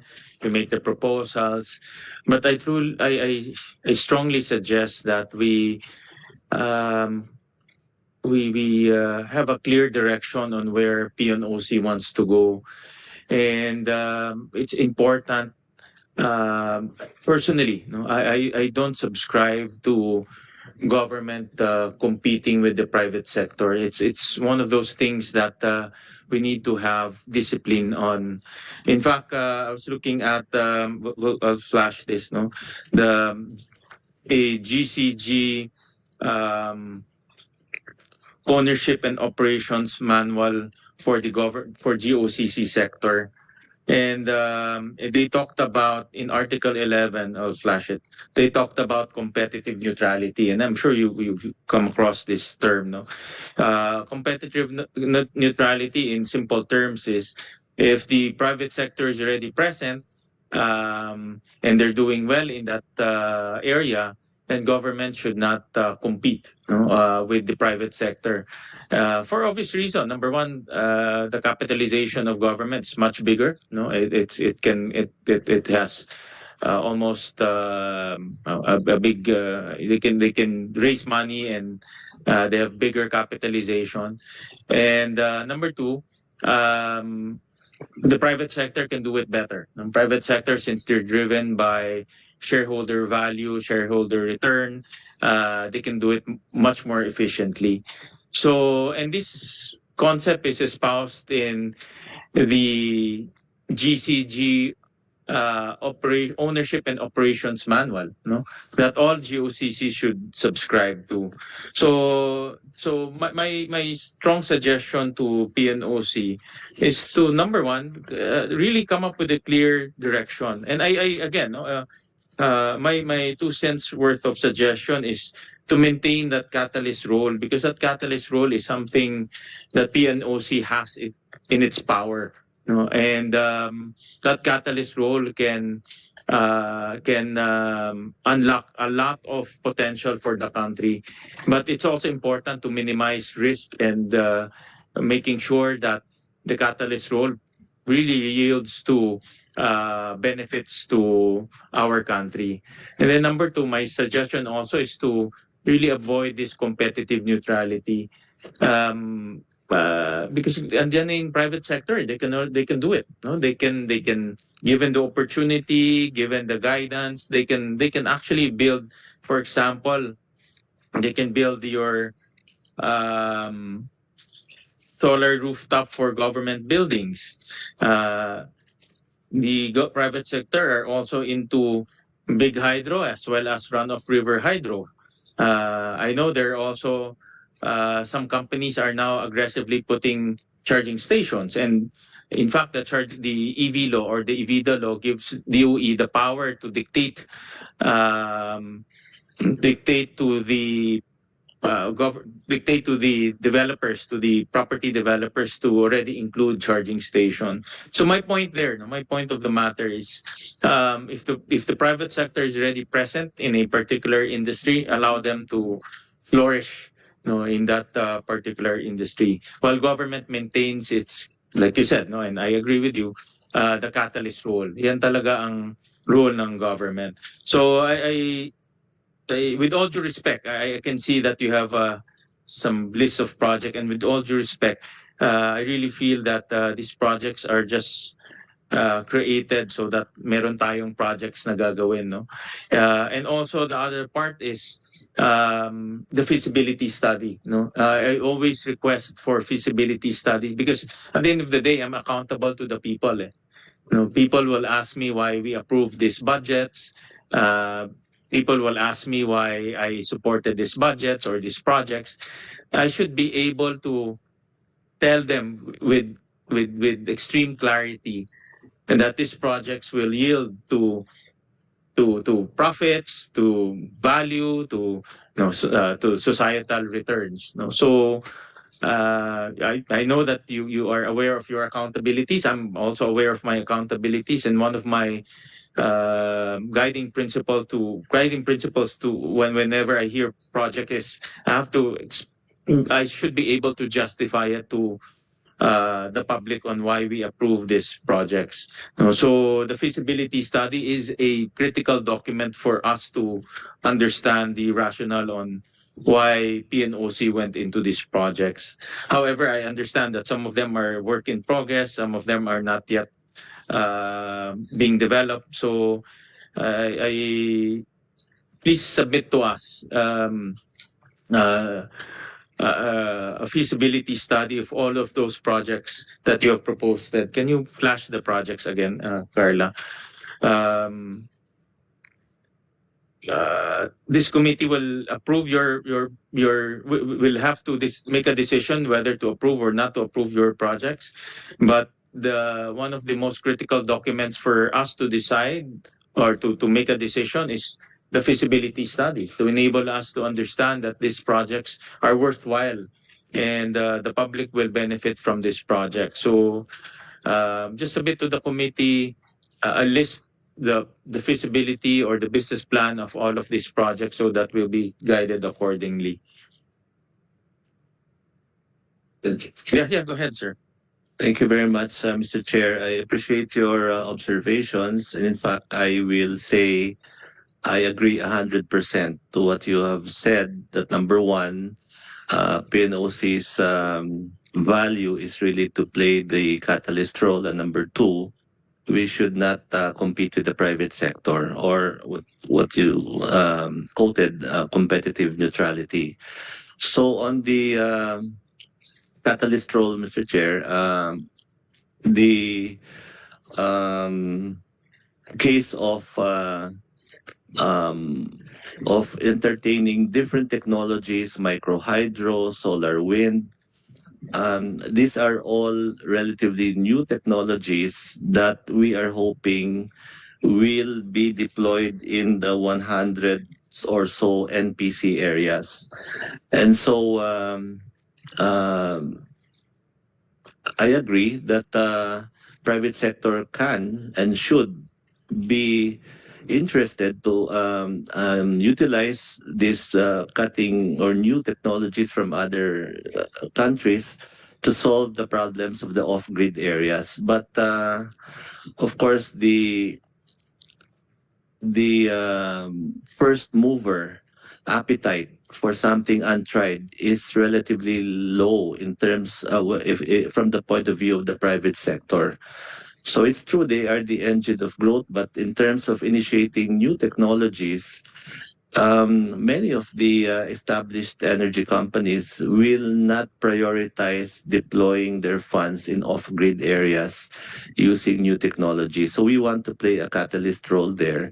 And we already have 4 technology partners. We will have, like you mentioned, Mr. Chair, everything will be done gradually and systematically. We will only start with one project, get data, determine the actual viability from actual field tests before we will even scale up. So every project will be backed up by a study. But the first thing really is to find what we think is a suitable technology for the off-grid areas, and then procure this model units, and then have a field test. Then we will have actual data, because these are technologies that have been tested in other countries, but not yet in the Philippines. And so in terms of the rooftop, Mr. Chair, you are correct. This is a very well-developed industry. There are many reputable rooftop solar installers. In fact, the many multinational industries in eco zones already have rooftop solar. Many of the malls, many of the big establishments have already rooftop solar. But in terms of government, there are a limited number of private solar companies. Number one, who will agree to a business model of front of capitalizing the entire cost and then recovering it over a long period of time. The payback period for a rooftop system is about 7 years. So most of the private installers are actually EPC. So the industry is really composed of EPC solar installers. There are very few who actually are have the business model of entering into long-term contracts with government because they perceive this to be a collection risk. They say, well, the government changes, heads change every so many years. And so maybe it's good for the first few years and then later on they cannot collect.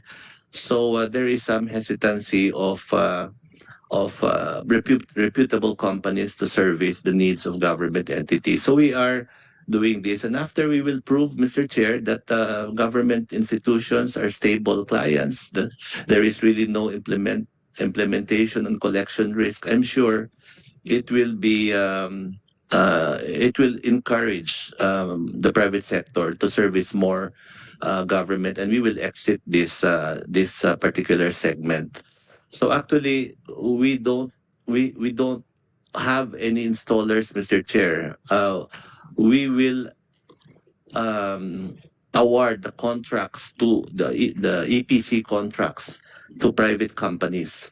So it is actually not competing with private companies. We are actually enabling EPC solar companies to do what they're good at, which is to install high quality solar panels using tier one solar panels, tier one inverters, very well designed.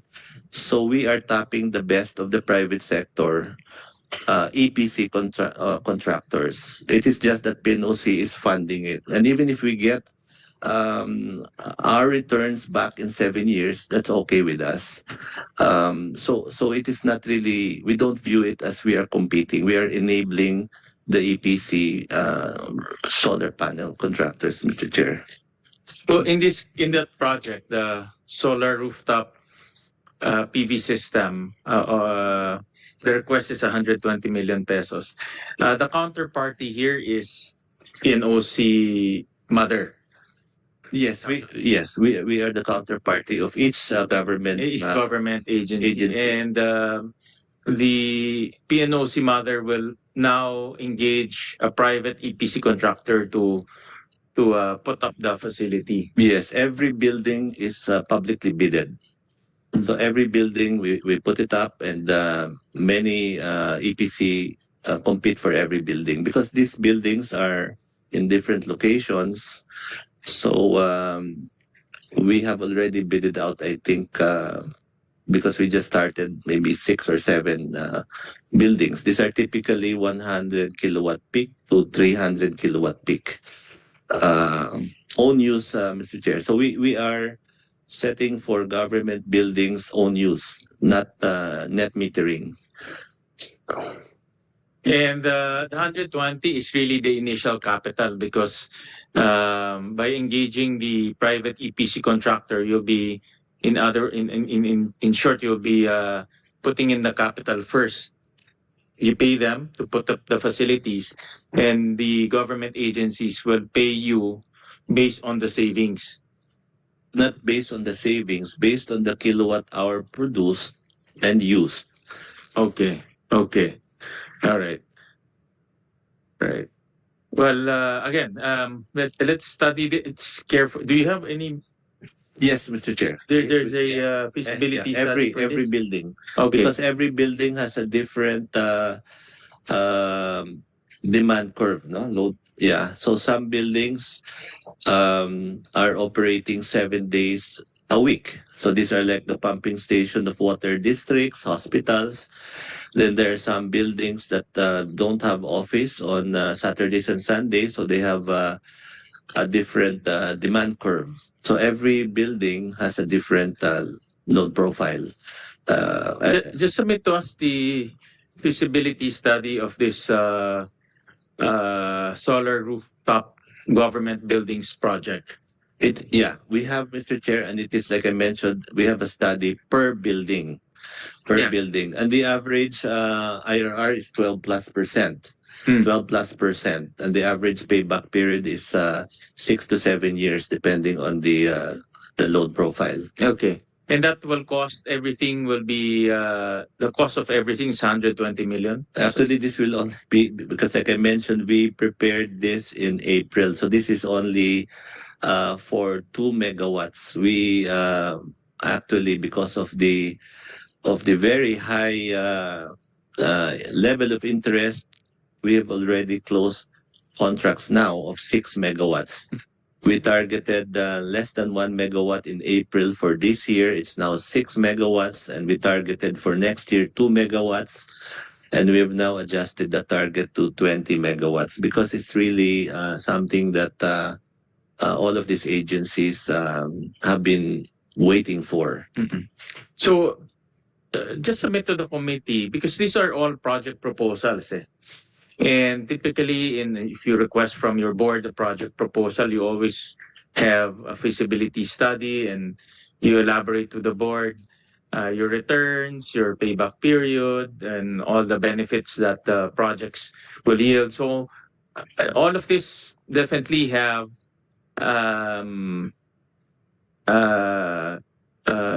of these projects that you're proposing should have a feasibility study at the very least. So just submit to the committee so that we will study it one by one. Again, the direction, my direction is to be able to explain to the public that all of these projects will truly benefit all of us. No?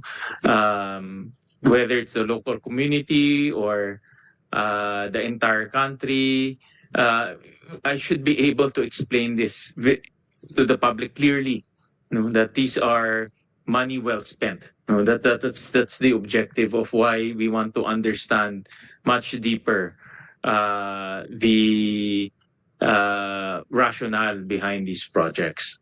Mr. Chair, for every building that our board approves, we will enter into a MOA. There is a study for every building because we gather data. The kilowatt hours are based on actual kilowatt hours of that building for a certain period of time. So we have that for rooftop. For the SGIP, Mr. Chair, for Dinagat and Tawi-Tawi, we don't have a feasibility study yet, but that will happen on the first quarter. We will have a feasibility study for sure even before we spend for the first megawatt modular generator. That will definitely be there. I'd just like to make a remark, Mr. Chair, on the EV charging stations. Actually, we already did not intend to invest in the EV charging stations, but we respond to like other agencies. I'd like to cite two examples of PNOC trying to support government agencies who have needs related to energy. One is DICT. DICT will deploy several thousand, they call it smart towers in GIDA. They call it GIDA, geographically isolated, what is this? Disadvantaged areas. And so they came to us and they said, can we produce a autonomous power source because many of these cannot be serviced by electric co-ops. And so we are designing this for them as well as for disaster purposes. We were given the technical designs of USAID for a modular energy systems that can be deployed. So this is an example. We're still again going to do studies, but this is an example of collaborating with another government agency for their needs. In the case of EV charging stations, Mr. Chair, we'd like to support the jeepney modernization program. And the National Transport Federation of Cooperatives came to us saying that there are many routes already existing now where they have electric modern jeepneys, but they have to get, it's difficult for them to get charged at a good price. So this is another area, but we are studying this. And again, we will always start with a pilot project. We have identified the Alabang Sapote route to be the first. So before we scale up, we will always have a pilot project. Whatever project it is, there's always going to be a first pilot project. I'll go to another. I saw in your budget that the capital outlay, I will flash it, increased. Well, first your budget increased, no, from in 2024 1.9 billion to 3.2 billion in 2025, and substantial increase. This one will be from capital outlay there, no? And what are the increases in capital outlay? These are investments, typically. No? yes. So what are these the projects that we were talking about earlier? Yes, they are, Mr. Okay, Chair. okay. So included in that capital outlay is the self-generating Yes, park. Mr. Chair. Okay, the Yes. EV charging station, the mini hydro, the rooftop solar system. So Yes, all of Mr. that Chair. Yes, kasama Mr. siya Chair. dyan. Yes, Okay, Mr. Chair. correct. Okay. So we talked about that. So just submit to us the feasibility study. Again, the direction here is to be able for me to explain to the public why these projects are important to our country. Mr. Chair, we will submit the actual study for the rooftop, but for the others, we have a concept study.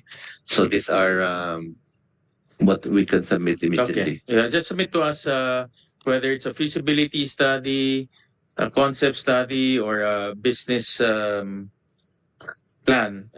Just submit to us, no? And clearly stating the profits and the returns and the benefits to We will do, Mr. the Chair. country. Right. I'll jump to PNOC EC. I'll jump to one of the subsidiaries. Oh.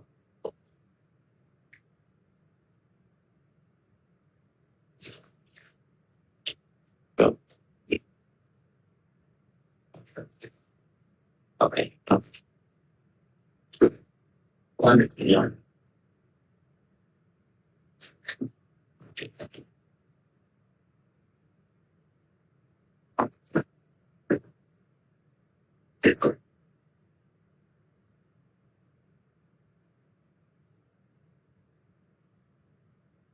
Okay, I'll just show a slide on the screen. I was looking at the PNOC's exploration projects. No, so there's about 11.3 billion. Is that correct, President Bakud, for Yes. the exploration projects? Yes, Mr. Chair. Of which 1.8 billion will go to coal, and then 5.4 billion will go to different petroleum projects. Tama po ba? Yes, Yeah, Mr. and Chair. then 3.8 will go to Malampaya, and then the 200 million will go to service contracts 6B. Correct? Tama po ba? Yes, Mr. Okay. Chair. Itong Malampaya, this is your investment commitment for the new wells. Well, because PNOC owns 10% of the consortium, no? Not the consortium, but 10% of the service contract, no? And so you also have obligations to the development of the future wells, of which 3.8 will go to that development, correct? Yes, Mr. Chair. What particular activity the 3.8 will go into? For Malampaya, for SC38. This will include the drilling of the two commitment wells, which is the Camago well and the Malampaya East well. These are actually, Camago is a development well, and then the Malampaya East is an exploration well. And then for the coal projects, sorry, unahin muna natin petroleum because the petroleum projects are quite sizable. 5.4 billion pesos will go into petroleum projects. That's 48% of your total exploration budget. So what will go into the 5.4 billion petroleum projects? Basically, these are the commitment programs for our service contracts, petroleum service contracts. This will include the drilling of the Chico 1 and Mangustin appraisal well.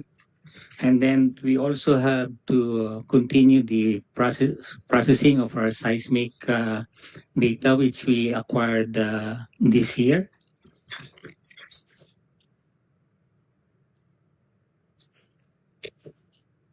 And then there are also commitments from other service contracts in Northwest Palawan po and East Palawan. These are So itong 5.4, how many service contracts are we talking about? We have 4 active service contracts that we are operating. That's SC37, SC57, SC59, and SC79. Can you elaborate that again? SC37 is the onshore block in Okay. Isabela. SC57 and is the block in Northwest Palawan. SC59 is our block in Southwest Palawan. And SC79 is our new block in East Palawan po. Later na. So itong 5.4 will go into these four service contracts. Majority po, yes. Majority will go into that. And of these 4 service contracts, which will yield actual production and when? Because I noticed that every year we would also put money into those service contracts. So this year we will put again another 5.4 billion. But looking at your timetable, which of these 4 service contracts will yield actual commercial production and by when? No, because every year na lang tayo naglalagay. So ang punto ko kasi I'm trying to make, no, in 3.8 billion, ang probability na makakaproduce tayo next year is quite high, correct? I think the target is first quarter of 2025, correct? Drilling is first quarter of 2025. Actual production is first quarter of 2026. 2026. Okay, and I read in the news reports and also some briefings that the probability of producing oil and producing gas is quite high. So the point I'm trying to make is, with SC38, the probability is high. With these petroleum projects, which we are investing 5.4 billion, what is the probability and when? Yeah, we are currently working on the Mangustin, which is a gas discovery in 2015. It's a little bit higher than the exploration program for the other well, which is Chico. But the Chico 1 well is much bigger. We're looking at a much bigger resource. The timeline for production for Chico, if it's a success rate, a success case, it would be by 2028 or 2028 or 2029, and then for the other wells for SC 57, it would be beyond 2030. Considering that we still have to drill it first. And then also the same as in SC59, although we're not yet been able to conduct the drilling in this block because there's still an uncertainty with the issue on the West Philippine Sea. So let's do this one by one. For SC37, when is the potential production? Yeah, 2028 po for the potential for assuming we have a success case on the drilling. And then for SC57, 2030. It could be beyond 2030. For SC59, there's a geopolitical issue. Yes, sir. For SC70, what is this? 79. SC79, it's a newly acquired block. So we're just starting with the exploration program. We still have a 7-year period for that exploration program. Okay. So in other words, the only this amount of money will now go to SC 37 and 57. Correct? Correct po, for the near term target for production. Because I'm also I looked at your revenue okay. I looked at your revenue, your source of revenue, and here, no, your source of revenue, and since 2018, majority of your source of revenue will come from oil and gas, correct? And I would assume probably 100% of this is from Malampaya, correct? Yeah, correct, Mr. Chair. And the other one, business income, I think these are all mga interest income and all of that, no? So since 2018, in other words, the only source of income, majority source of income of PNOC is from Malampaya. Yes. Wala pa tayong bagong source of income. Correct? Yes, Mr. Chair. But we're currently doing some work in other businesses, coal in particular. Correct. There's once upon a time, coal was also contributing some income to you. Yes, Mr. Chair. Tama, in 2017, 2018. But since 2019, puro Malampaya na lang. Eh. Yes, But the point I'm trying to make is, we have to, PNOC holds multiple service contracts, no? And based on our budgetary allocation, we're also allocating to coal projects, to petroleum projects. In fact, we're allocating close to about 7 billion to various coal projects and various petroleum projects. But if you look at the revenue profile, it's only earning from one source, which is Malampaya. So in any business, when you invest, you expect some revenue out of that investment. So when do we see an additional source of income other than Malampaya for PNOC? Considering that we've been investing sizable amounts of money for a long time already. And next year, another 7 billion na naman we're investing. Yes, yes, Mr. Chair. We are well aware of that situation. That's why we're doing some work in other projects. And as I mentioned earlier, we're also doing some development works in our coal projects in Zamboanga, Sibugay. Currently, we've started production phase for our Mine 3 project, and eventually that would be our next source of income for PNOCEC. For the other service contracts like 37, 57, can we have private sector partners here, correct? Or just purely Currently, we're 100%, but that part of the work that we're doing is promoting those areas for eventual farming or participation of other how companies. come the private sector is not participating in those service contracts?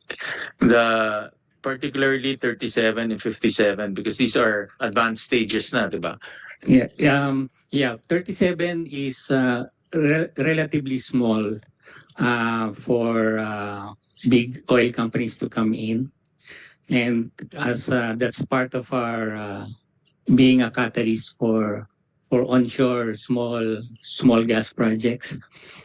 The SC57 area is we already farmed it out last year, but we didn't attract any big companies because of I think maybe the lack of data. But now that we were able to get a sizable 3D seismic, and we found some potential additional prospects in the area, I think there are now bigger interest for big companies to come in. Actually, some companies have already talked to us about it. That's my point. The private sector normally does it faster, especially experts. They have the technology, they have the data. Admittedly, this is a very it's very high capital intensive, to a large extent, high risk industry. So, how come there's no private sector participation in particularly 57? If we're saying 37 is small, baka why are we pursuing that if it's a small service contract? Di ba dapat we should focus on the bigger service contracts, the more potential, which is 57? That's part of two-way, I think, our strategy. The onshore area has not been very active in exploration. That's why we're trying to prime up the interest in the area. Secondly, we were trying to keep natural gas as part of our potential source, especially in the energy transition. We were able to produce 3 megawatt, produce about 4 BCF or billion cubic feet of gas in Isabela. So we're already sure that there are more gas in there, but there's not, for the longest time, no work in those areas. So we're trying to prime up that area. We're doing work in SC57. There's no interest yet before because there's some maybe lack of data, or there's an oil discovery there, but it was not deemed commercial. So now that we were able to get more data, we can provide them more information that it's not only those prospects that are there. There are other prospects that could be potential replacements for Malampaya. There are bigger structures that we've seen in the new data. So this is a cause of, I think, interest in some of the companies that we've talked to. So now I think once we start the farm in or the bid process for getting those companies, I think they'll come in. Thank you for the answer. But the point I'm trying to make is in any investment you want returns, no? And Palampaya seems to be a good investment for us because now that we're looking at expanding the wells, and hopefully by 2026 we'll get some good news in terms of production. The other investment that we're making, also to a tune of billions, should also yield the same. Also, the coal assets are we're also investing 1.8 billion pesos. Now, how many service contracts are we investing in the coal projects? We only have two coal operating contracts. COC 41 is our the big contract there. We are already in the development and production phase for that COC. The other one is an exploration area where we only have two blocks for that. So it's just Uh, the COC 204. COC 204. Yes. And we are currently doing some exploration work in that area. So for 41, when do we see revenue? Because I'll go back to the revenue.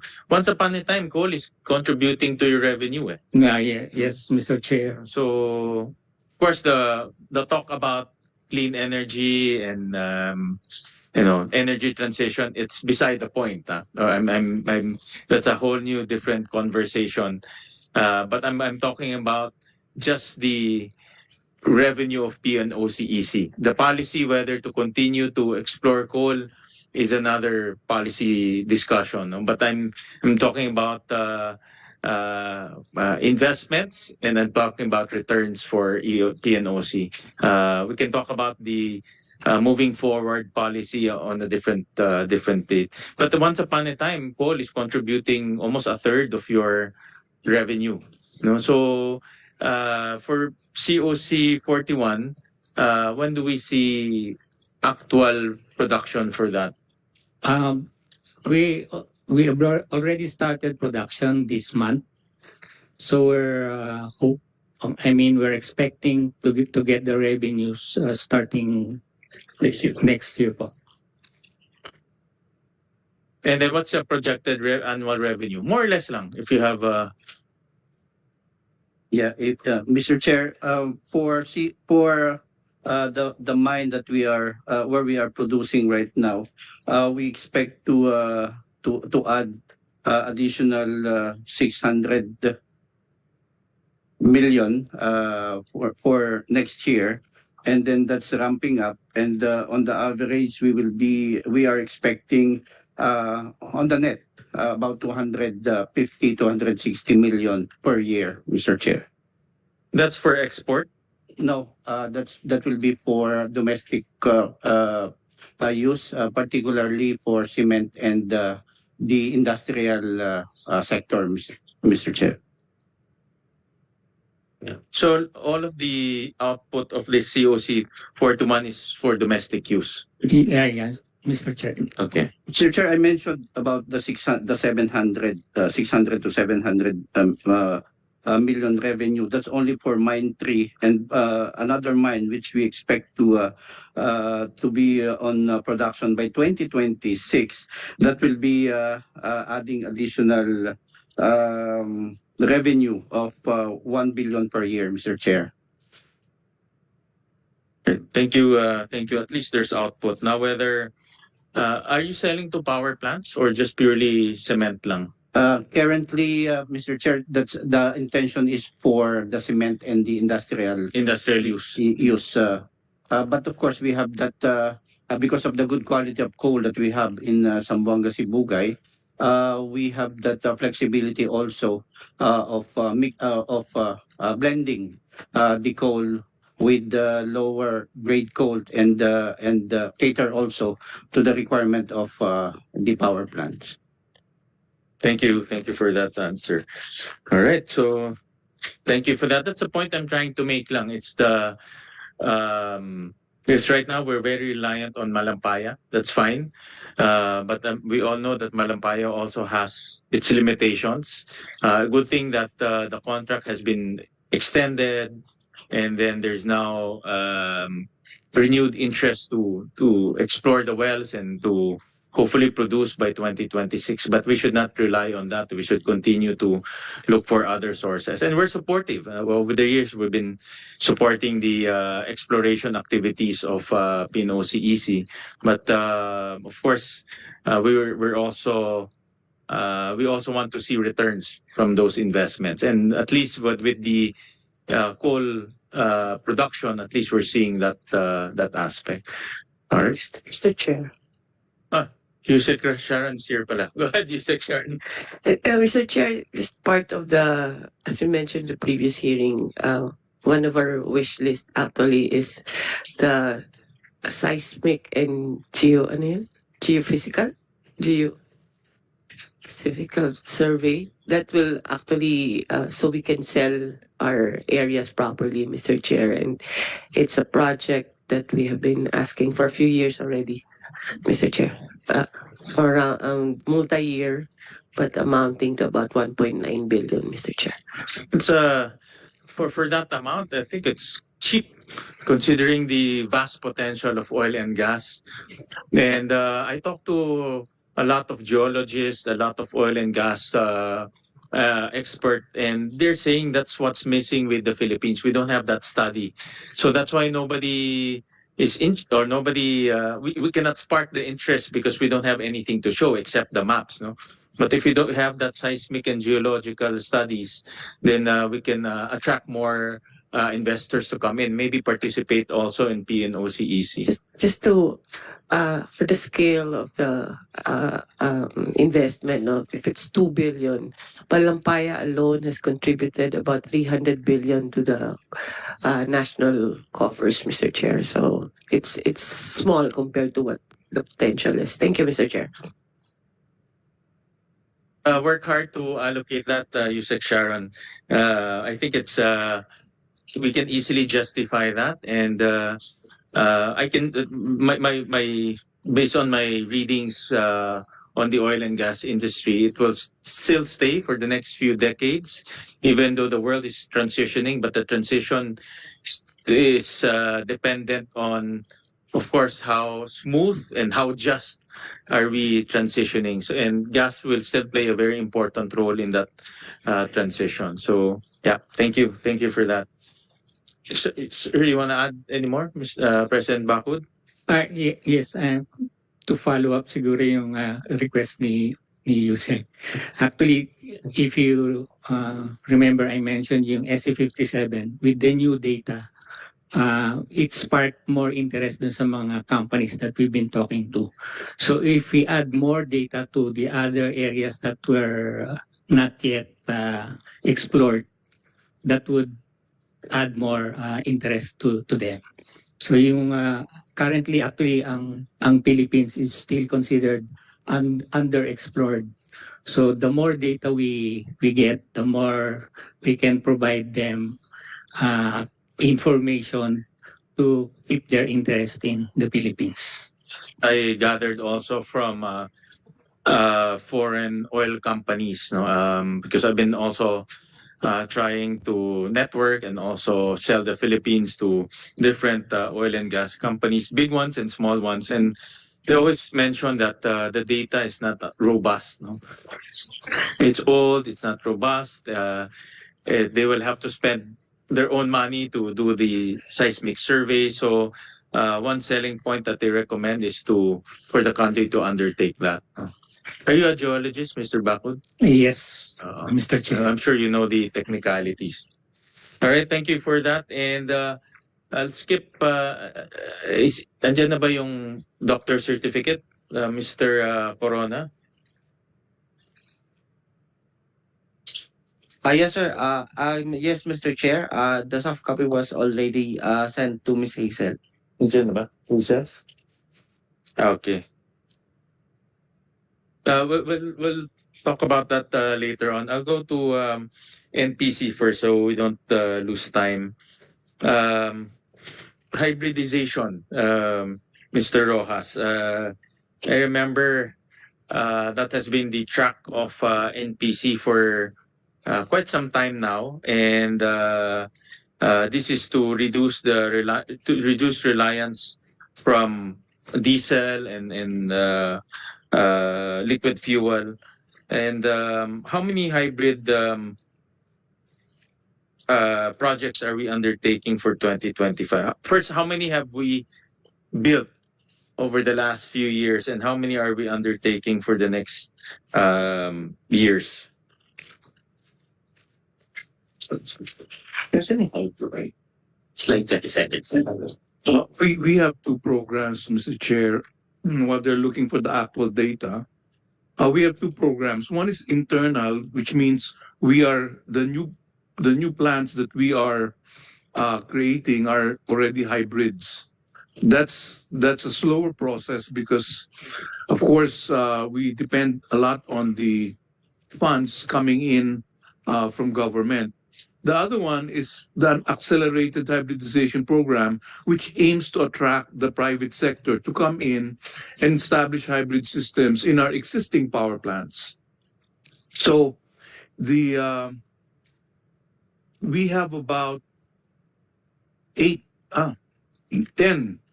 ongoing and some ongoing, some of them are finished hybrid plants.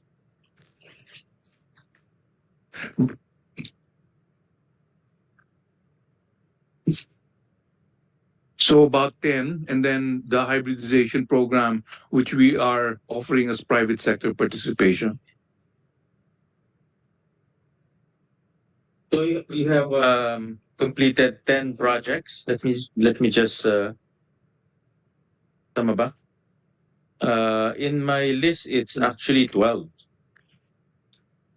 11, I think. Baka isa ongoing. Let me flash on the slide.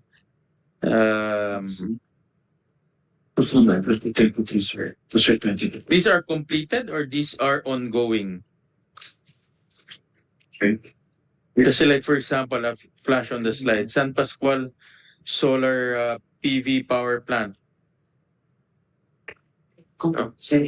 So ongoing siya. We have completed 3, so the 7 or 8 are ongoing. Okay. Mr. Chair. And then 7 are ongoing. Yes.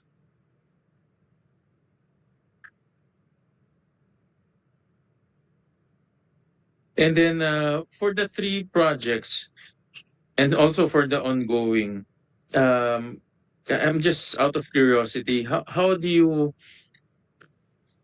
implement the projects? I know it's complex, no? Because you have to have land. So do you buy the land? Do you lease the land? How do you implement these projects? Out of curiosity lang to, because of course I support this project, no? In fact, when Mr. Pio was still alive, I remember we were talking about this, and he was actually was the one who broached that idea of moving into hybrid projects in the SPUG areas. But I know that it's complex, no? Because you have to have land, number one, as opposed to just generators. One generator is only a small piece of area. So just out of curiosity, how did you implement these hybrid projects? My understanding is most of the land is usufruct, so some of them were donated. Some of them, of course, we've had to purchase. But the local government units like the project, so we expect a lot of cooperation in terms of land acquisition. So a lot of these are usufruct, and who is the counterparty who enters into a usufruct agreement? Is it NPC or is it the local government? Yeah. Good afternoon, Mr. Chair. May I offer a reply to that? Yes, go ahead, sir. normally it's the landowner if it's a private property. But if it's owned by the government, like the LGU, we discuss it with the mayor or the office of the mayor. And then since this sparks interest also from the area, so we encounter little difficulty in identifying the sites for this land, except, of course, from the securing of the permits. That's the challenge that we are getting in this project, Mr. Chair. So NPC does not buy the land. We also buy it if negotiations fail, if we don't get the support from the LGU. But yes, we buy some also of these properties, Mr. Chair. Okay, but have you bought any of those, the 7 projects? Yeah. Yes, we have list of those, but we both list that we have usufruct. We can provide you those lists. Okay, Mr. Chair. okay, because I'm trying to identify in your budget the account that pertains to purchase of land. That will fall under capital outlay. Tama? No? Yes, po. Okay. All right. And then for 2025, how many more projects are we launching for the hybrid project?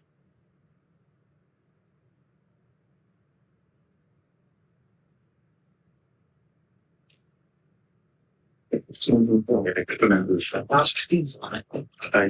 2025, Mr. Chair, we have 16 slated to be implemented. All for Luzon, Visayas, and Mindanao. And these are government NPC initiated? Yes, Mr. Chair. Okay.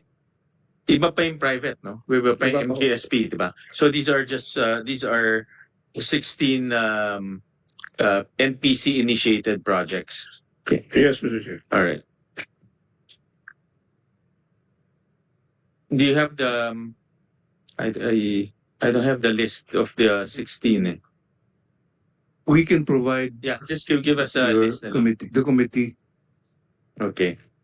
And then another question that I have, and I support the hybridization project. In fact, if we can do it much faster and in more areas, that would be the best. And I also heard President Rojas mentioned about the private sector. So how many, do you have a list of how many private sector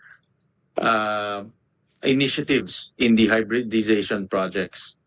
Mr. Chair, we actually we intend to offer all the existing power plants for hybridization. We are just awaiting the final approval of GPPB of the terms of reference and the contract so that we can call for tender. So these are existing power plants na, no? NPC owned. Yes. And now you will bid them out as hybrid projects. Yes. Not no longer NPPs. No, we will be part of we will supply the power from diesel generators when, of course, the wind or solar is unavailable. But the private sector will come in and provide the hybrid systems, and we will offer them a PPA of about 20 years. Okay. So, so they will connect now to your power plant, in other words. That is correct. Okay, and then they have a PPA. Could they be entitled to subsidies? No, the deal with them is Whatever you get paid, yes, ita-translate niyo sa kanila. or Okay. whatever they bid. They Okay, could yeah, bid whatever. lower. Okay. All right. Okay. So in that sense, UCME should go down. That is correct. In that sense, diba? Yes. In that sense. Have you run any figures on how much? I'll go. My question ako sa UCME, but do you have any figures on how much the hybridization saved in terms of UCME?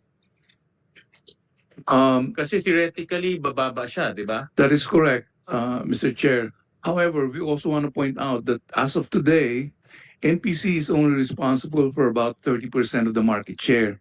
So 70% is still private sector. Do you mean which one? in terms of energy. So the NPPs actually produce 70% of Yes, consumed no. the missionary areas. Mm. Yeah. But of course, our 30% will make an impact. Yeah.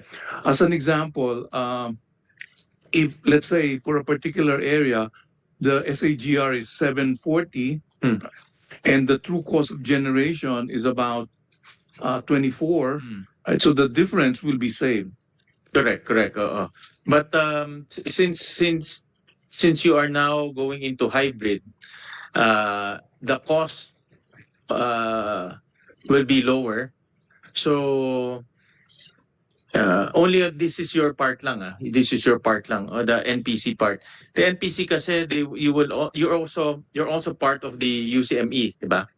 That is correct. You're also part of the UCME. Now that the hybrid cost is lower for that area, theoretically the true cost should be lower. The average cost will be lower. The average cost Yes. will be lower. So that will translate to lower UCME. That's correct. Meron about do we have a calculation on that? We have made some Because my point I'm trying to make is, we all know that UCME is going. I'll show now. No, pakita nga natin. I was looking at UCME, and UCME has been going up. It has gone up dramatically since 2015. I'll show it to you. So 2015, UCME is 7.3 billion. Now we're hitting 24 billion in terms of subsidies. And all of us in the on-grid areas pay for this, diba? So, and I would assume this 24 billion, probably majority of this goes to diesel payments. That is correct. So whenever diesel costs will go up, UCME will go up. Yes. So now since we're hybridizing, we're now consuming less diesel, so theoretically this UCME will go down. Yes, that is Theoretically, correct. theoretically. Yes. So how much has it gone down based on your? In the first project that we made, which is basically Limasawa, the average cost went down by about a peso. Peso per kilowatt. Now, in table simulations on the new facilities that we're developing, we're looking at about 3 to 4 pesos. Oh wow, malaki Yeah. Malaki siya. But of course, this is still table simulation. We don't have much data yet to be able to conclude. So itong projects nyo, the ones you showed earlier, the 10 plus 15 but this 2025? 16. The 26 projects, these are all NPC areas, correct? Yes. So in other words, magkakaroon ng savings ang NPC. Yes. Yeah. Just submit to us a computation for those We 16 will. projects. We will. Because we're very interested to, ako personally, I'm very interested to show to the public that the hybridization is already yielding savings. No? Yeah. And although maliit lang siya, because what you said, 30% lang siya, but hopefully it will translate to lowering down of UCME. Palabas nga UCME. Our initial estimates for 2025 is that we can save up to 1.3 billion in fuel costs. Wow. Pa-hybridize namin lahat. 1.3? Yeah. That's correct. Yeah. I heard something in terms of true cost 2 to 3 pesos. Can you paano naman para we can enrich the records? Yeah. Good afternoon po, Mr. Chair. Actually po, we have like the Rapu-Rapu hybridization project. In terms of the true cost of energy, it will go down to 2 to 3 pesos. For example, the true cost is 27, it will go down to 25 or 24 pesos per kilowatt hour. Yeah. Laking bagay yun. So now the next question is, when will the NPPs hybridize? Alam ko may contract sila, di ba? Yes, Ken, is there a way to make them, because 70% is NPP. So is yes. there a way to compel them to go hybrid? Because proven na yung 30% makakatipid tayo 3 to 4 pesos eh. There are two opposing elements, Mr. Chair. First is that if I were an NPP and I am made whole by the subsidy, it's difficult for me to actually invest in a new system which will entail 100% capex.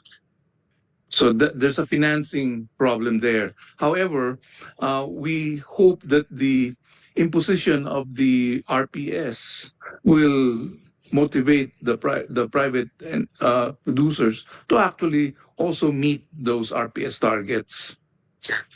Point is, diba 70-30, no? 30% is government, 7% is NPP. The 30% now is doing its part to lower down true cost, no? And I'm very optimistic that it will one day reflect in this UCME subsidy.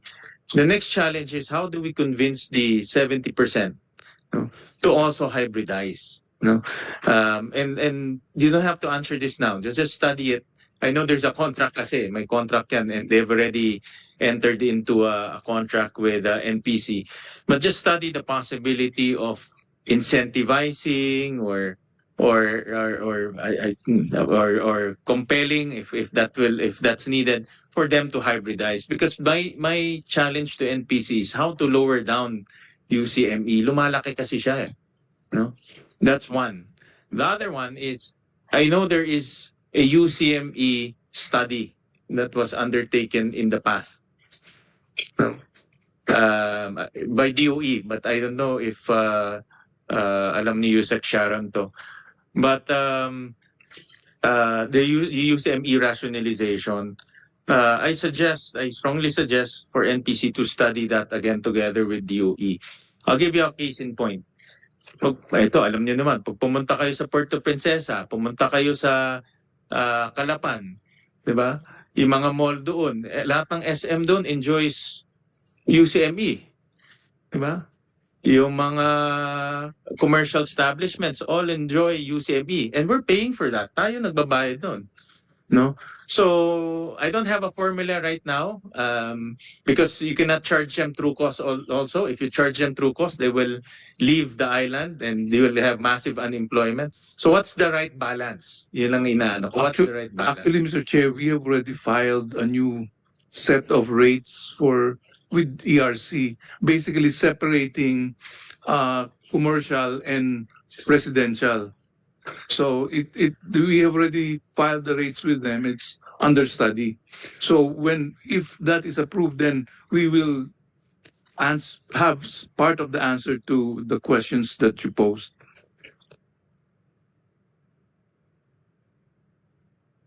Do you have a projection on if that will lower down? That's a lower UCME. Theoretically, that should be lower. We will submit the rates. Okay. You submit to us the rates. So Yes. so you submitted different rates for industrial, commercial, And residential. The commercial is much lower. It's higher. It's higher. Yes. Okay. Okay. Mr. Chair, Yeah. Go ahead. You said. one project that we are pushing for the UCME to mga 30% din ng UCME goes to Mindoro eh. So the Batangas-Mindoro connection, which NGCP is projecting around 2027, Mr. Chair, if all the ECCs are done. And then you also have the bill, the law on the microgrid system also. We still have we're short of takers on the projects and the bidding, pero we're trying to push it naman, Mr. Chair. Palawan. Out of curiosity. Papa, malaki rin yun siguro. If I understand it correctly, I think 60% of the UCME goes to Palawan and Mindoro, Mr. Chair. 60% Palawan and Mindoro.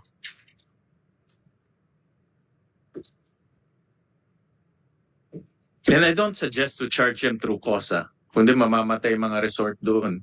No? Everything, aalis sila doon. No? But my point of the matter there is we just have to, I just want to bring this to the table.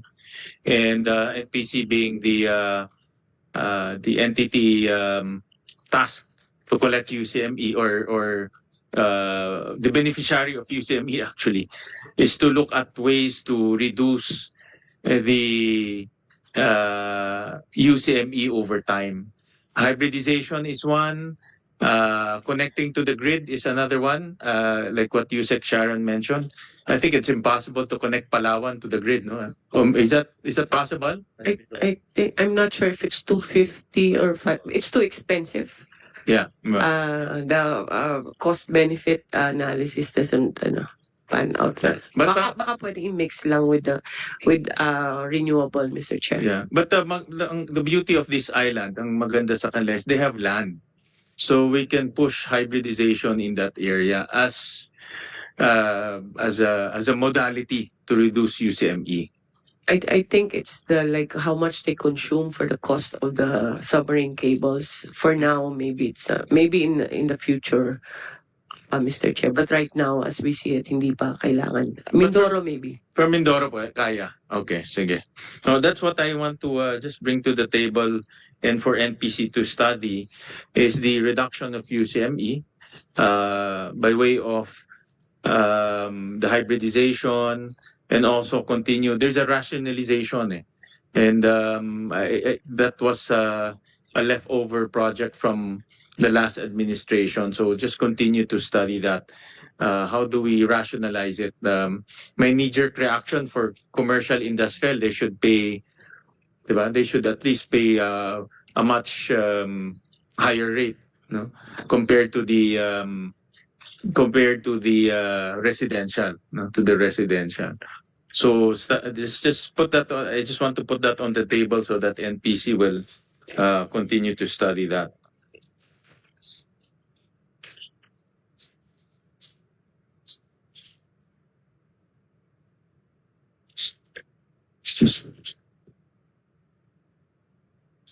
And then another topic is the missionary electrification. I saw in your presentation, but I also have data that there are about 479,000 unserved.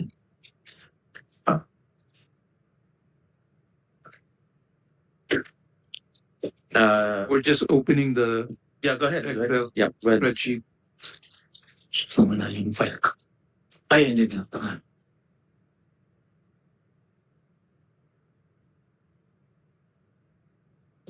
Sige. 2024.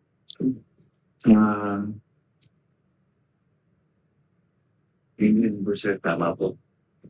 Ito no? This one.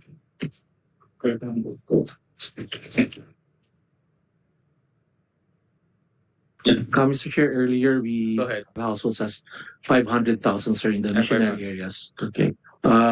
We if you recall sir, last week sir, the DOE mentioned that the total unserved households is 1.9281 million. But in our tables as of March 2024, that number is 1.78 million. So sir, may konting timing reporting difference lang kami. But in our universe sir, it's of the 500,000 for NPC, we're targeting yung mga 6,000 households sir that are still unserved. But itong 500,000 is missionary areas covered by NPC. Yes sir. More or less, Yes, 479,500. Yes sir. Yes sir. Okay. And what's our plan for this 500,000 in 2025? Easy. May I ask sir, may I ask head of Yeah, go ahead. to answer? Yeah. Good. Anong plano natin to completely energize this? And is this already inside the budget? Yes, good afternoon, Mr. Chair. Sir, actually the numbers of around 500,000 unserved households covers all unserved households that includes NPPs, the electric cooperatives. So everybody in the energy sector are responsible to energize. Ito? Yes, sir. So out of out of that universe of around 500,000, NPC is responsible for around 6,000 households only. Oh, this one. Yes, sir. This is Missionary. In our notes is Missionary. Yes, sir. And maybe to clarify further, sir, in these missionary areas, NPC is responsible for the generation portion po. Correct. Yes, sir. But you can also do QTPs. Yes, sir. Yun nga po, sir, yung sinasabi namin numbers po na 6,000. Wherein we are responsible for the generation as well for the distribution of power. 6,000, you're responsible for generation and distribution. Yes, sir. And the balance is generation only. Yes, sir. Okay. But bottom line is, when do you is the generation or energization of this 500,000 in the budget for 2025? Sir, for the whole universe, sir, it's a concentrate effort, as is stated in the National Total Electrification Roadmap of the DOE. To electrify all unserved households po. Hindi, I know. But itong 500,000, this is under the jurisdiction of NPC because for being missionary areas, correct? That is correct. So what's the plan to reach that 500,000 household? We have plans to extend also by distribution and by solar home systems, those that really are in the last mile. But may I go back to what was mentioned during our presentation? That connection is also depending on the approvals that we are seeking for 2025. Already here in the budget to reach the 500,000? Is it already in your budget? For 2025, the target for 2025, yes. Nasaan siya? Capital outlay? You'll buy additional generators? Tama ba?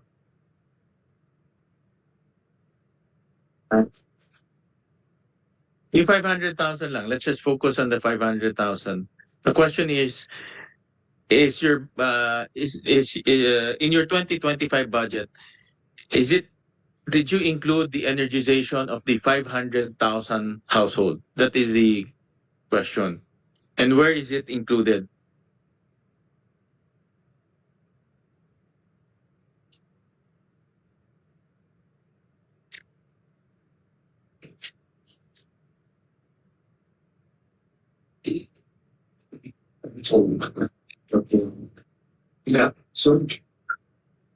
Yes, it is included in the budget. And it's in your capital outlay. Yes. Okay. Tama? It's in your capex, correct?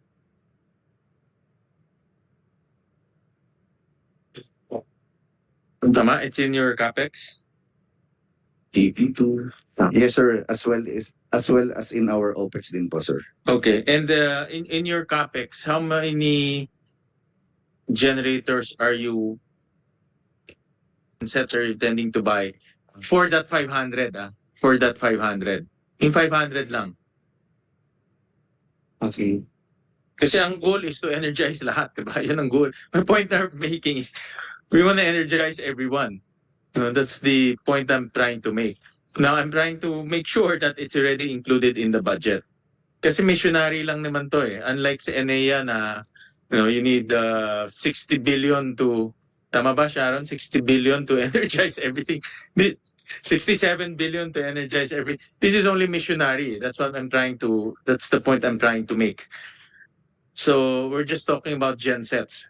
Yeah, Mr. Chair. Actually, this coming 2025, we will be implementing around 5 or 6 diesel gensets mostly in Barm, in Tawi-Tawi. Then the rest will be rented because we have a program for rental. Even for the new areas, we'll just rent the gensets. And for the expansion also, we will rent the gensets. So that will form under MOE. Yes, Mr. Chair. Tama? Yes, So, yung 500, kasama siya dun sa... Chair, Okay. actually. Alright. CapEx and OPEX, actually. CapEx and OPEX. Because you will be needing the diesel. Yes, of course. Therefore, it is included. All right. And but for sure, in 500 is covered siya. Yes, That's, Mr. that's, Chair. that's some Yeah. point I'm trying to make. And in fact, some distribution line will be also built in order to serve the unserved households. Okay. Just submit to us a breakdown of that 500. And then in your submission, just indicate where in the located, whether OPEX siya, whether CAPEX siya, whether we just want to make sure that it's in the budget because yun ang objective to make sure that we reach that 500. We will do so, Yeah. Mr. But Chair. for now, it's already included. That's clear, no? Tama? Okay, all right. Sige. I have no questions for NPC. Thank you very much and congratulations to your hybridization project and document the savings because it can be a best practice for many countries. In fact, a few years back, yung ASEP, yung German funding was really pushing for that but this is the first time that that we have seen real savings and more than a peso pa, no? Because before they're talking about 3 to 4 pesos. So that's a good example that many island nations can follow. So congratulations to that. Thank you. Thank you, Mr. Chair. I'll go to PSAM. Let me just fix my notes.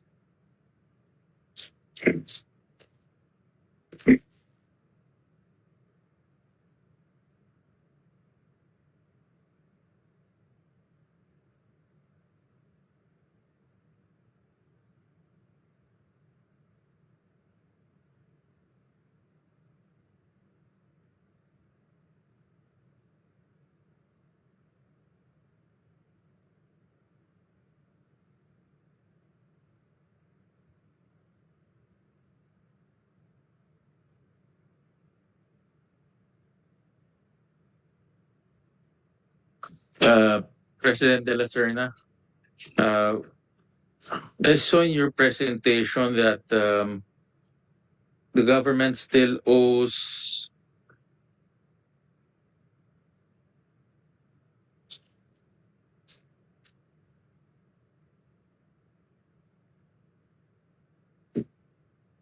As of June, Mr.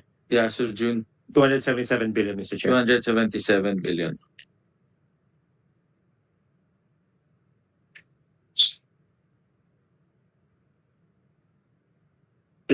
And then we still have very limited assets. Do we still have to privatize?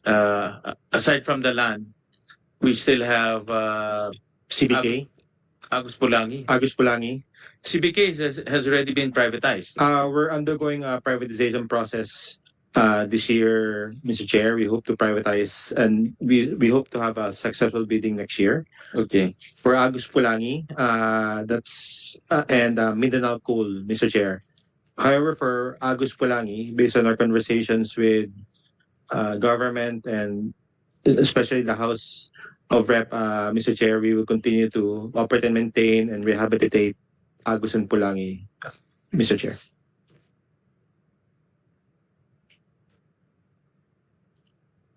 What's the status of the CBK privatization? I've been reading it in the papers, but its status right now. So we currently have six bidders. They are undergoing due diligence on their side. On the PSAM side, Mr. Chair, we are finalizing our documents subject to the comments that we receive from the various bidders. And we hope to have a successful bidding by next year and turnover also next year, Mr. Chair. Is there an indicative price ready for CBK? Not yet, Mr. Chair. Okay. We hope to do that 2 months prior to the bid date itself, Mr. Chair. 1 to 2 months Okay. prior to the bid. And then for Agus, the intention is to do a concession agreement type of arrangement. A rehabilitation, not a privatization, but a rehabilitation. It can be done various ways. Our initial thinking was a concept. Again, we're receiving numerous comments on the modality, so we're What are the comments? the preference is to maintain it with government, to keep mostly coming out of the House of Reps because of the risk Sentimental value. sentimental value, the perception that it may lead to higher rates. Yeah.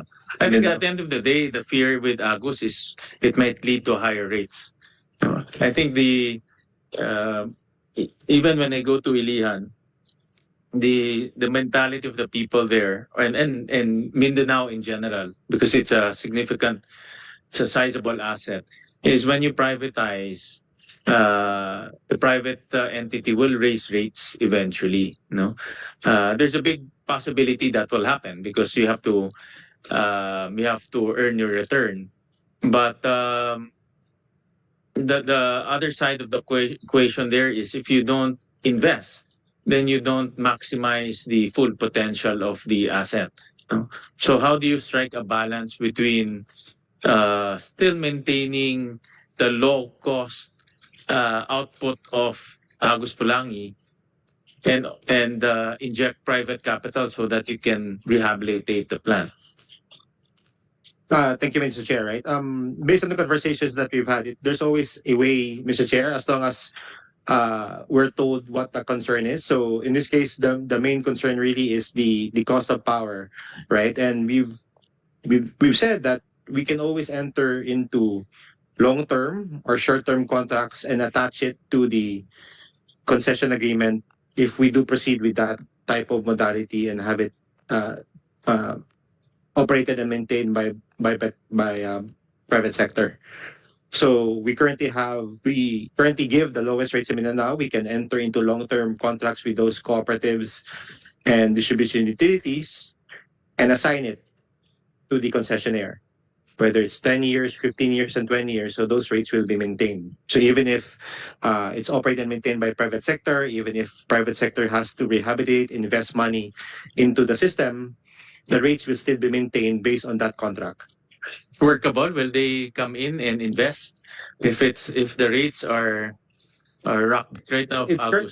For our regulated rates in Mindanao is around 280. 280, correct? On average. Just for Agus. For 2 pesos yan, typically. Less than 2. For Agus and Pulangi, Mr. Chair, it requires less than 2 pesos. About less than 2 pesos. Yes. So if you maintain at those rates, will the private sector come in, rehabilitate the power plant, rehabilitate the watershed? Maraming rehabilitate yan eh. But what's the rated capacity of Agus? 1,001 megawatts, Mr. Chair. And then what is the 2,000 yan? I know it's about 2,000. All or the entire system. For Agus and Pulangi, it's about 1,001 megawatts. How much is the current output right now? If I recall correct, it's about 450 megawatts. So we're only maximizing half.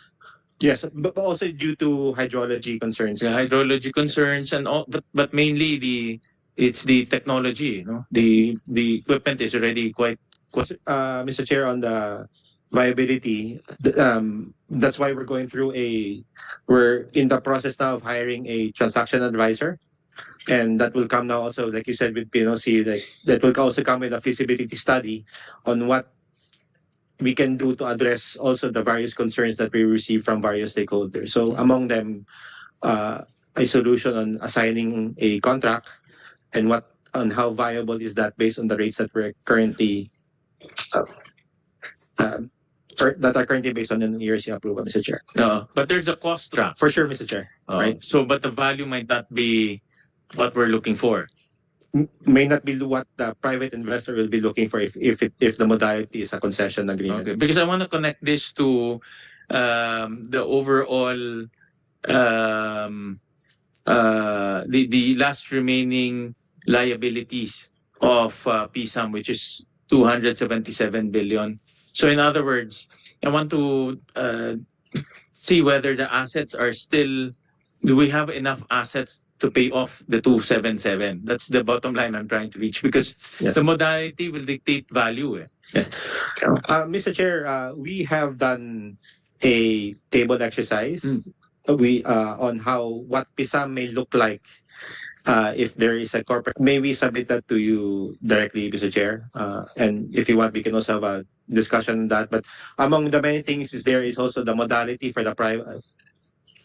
Is for the asset management of Agus Pulangi, a modality on how we can collect on our receivables, a modality on what to do also with the transmission assets and the various funding sources. So, how much receivables are we still aiming to collect? in total, Mr. Chair, it's about 107 billion. 107. So if we manage to collect 107 billion, so we're just looking at the remaining about 170. Yes, Mr. Chair, and then if you take into account the remaining balance also from the MKA, Yeah. so that's about 164, 176 billion. So all of those modalities, Mr. Chair, the revenues that we're earning from Agus Pulangi, the private sale of CBK, we're hoping over a certain amount of time, then PISAM will be in a positive situation, Mr. Chair. But the problem with the Murang Kuryente, the amounts are not 108 billion is not released.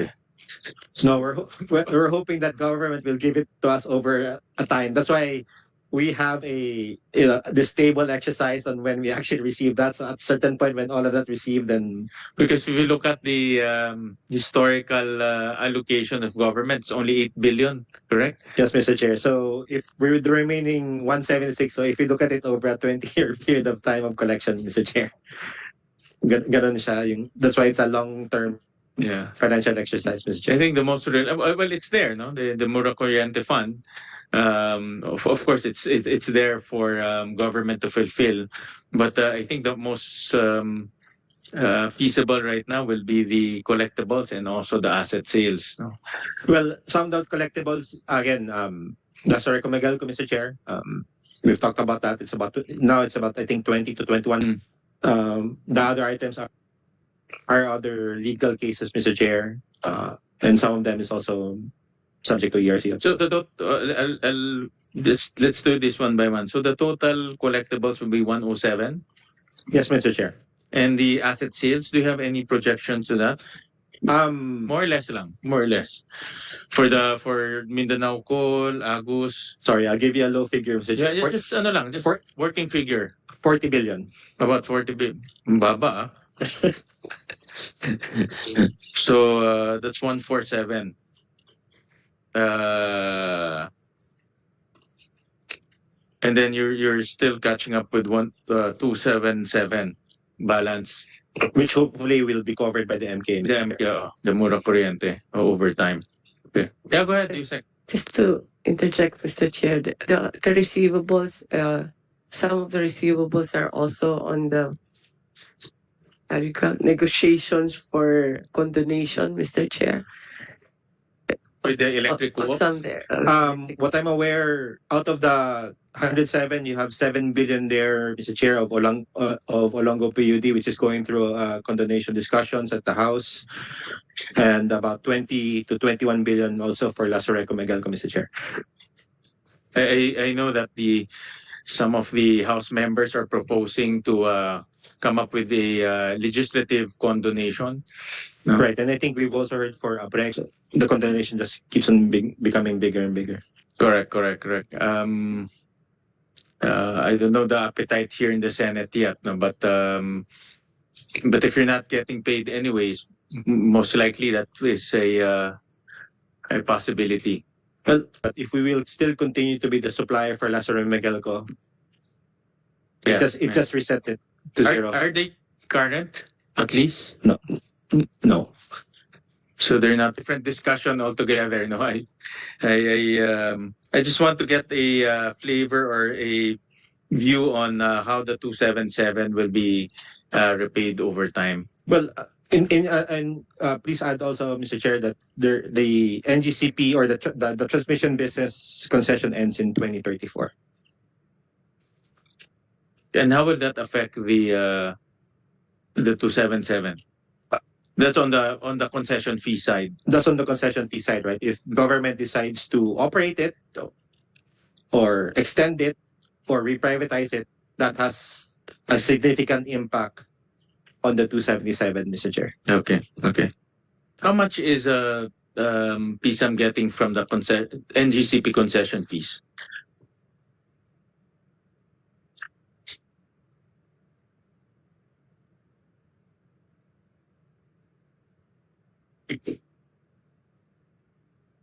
On the NGCP concession, the total collections is 197 billion. A year? No. In total, since 2009, for the first sem of 2024, we've received 1.44 billion. For 2023, it's about 2.88 billion. And how much do we project to collect until the life of the concession agreement?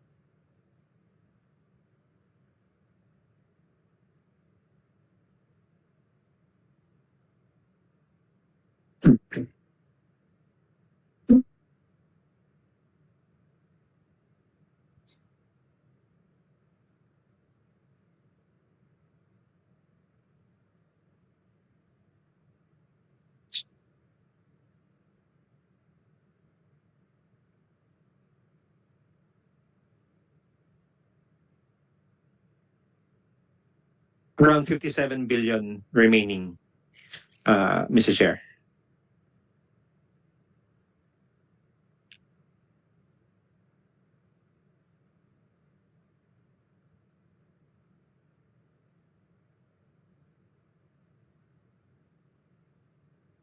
Just submit to us, President De La Serna. I know that you have different simulations on how the 277 will be paid off until the life of PSAM, which ends in 2026? June of 2026, Mr. Chair. June of 2026. Yes. And there's a proposal to extend it. No? Yes, Mr. Chair. I think there's I believe it's transmitted to the Senate already. Maba? At the House, it's already approved and transmitted to the Senate. At the Senate level, Mr. Chair, my understanding it's gone through plenary already. Yeah. We'll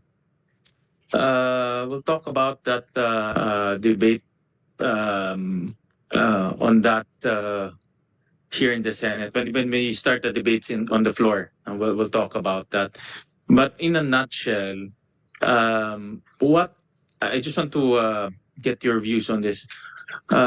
What value will the extension bring in relation to, number one, the remaining liabilities, number two, the remaining assets?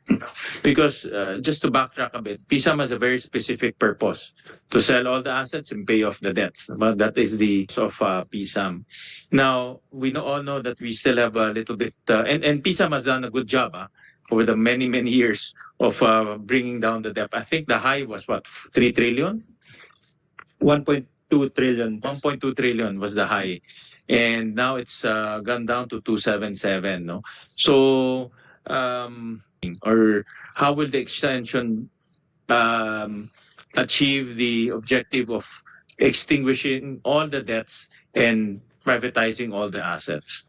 Thank you, Mr. Chair. Right. I like also to add to what you just said, that we are here to sell. We are here to also pay off the obligations, but also to collect and administer the universal charge, which is supposed to collect that differential. In this case, it's no longer the universal charge, but the MKE funding.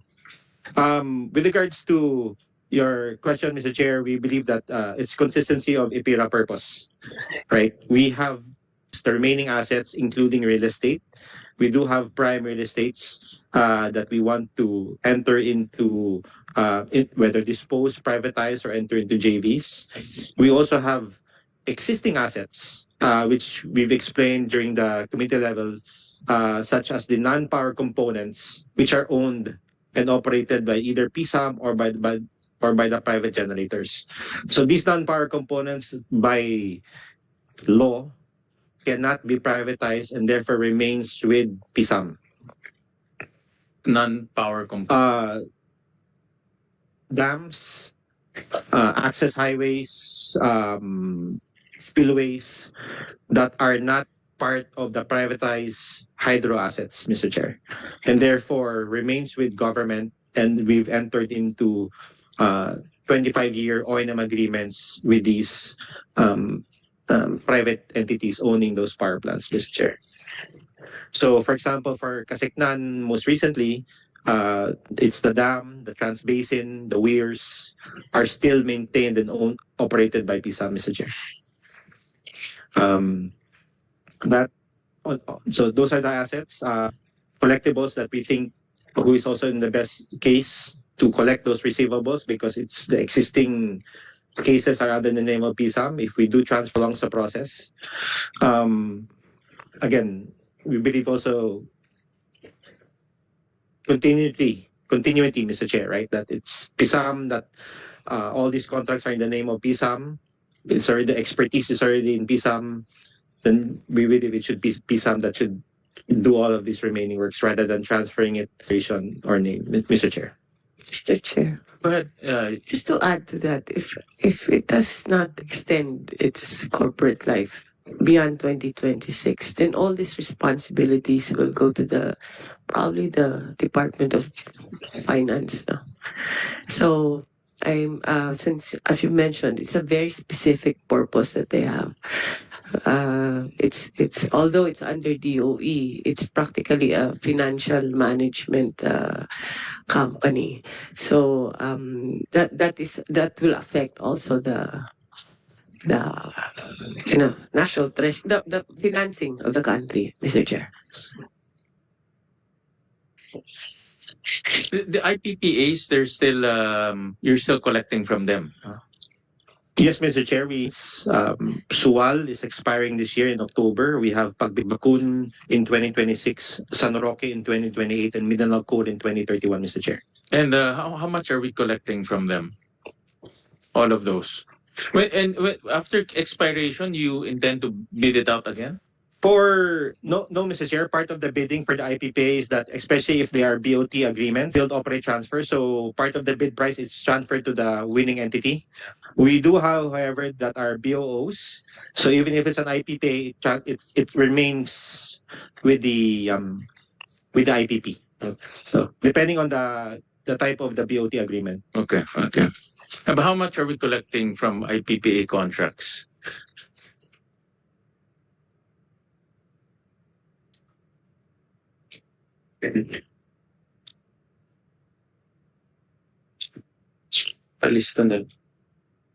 The financial bids for the IPPA, Mr. Chair, is 470 billion pesos. What we've collected so far is 411 billion. So for a difference of about 60 billion, Mr. Chair.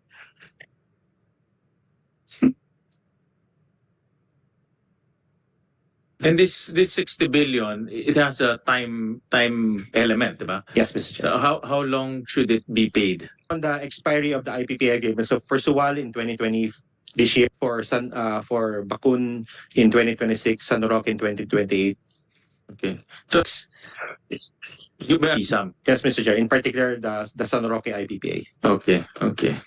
No, I'm trying to, or we'll debate on that. I'm just trying to get a good sense of the rationale on the extension. Yeah. Mr. Chair, it's not under an IPPA, but it's an IPP contract that we are administering. It's the Mindanao Code, which expires in 2031. Okay. All right.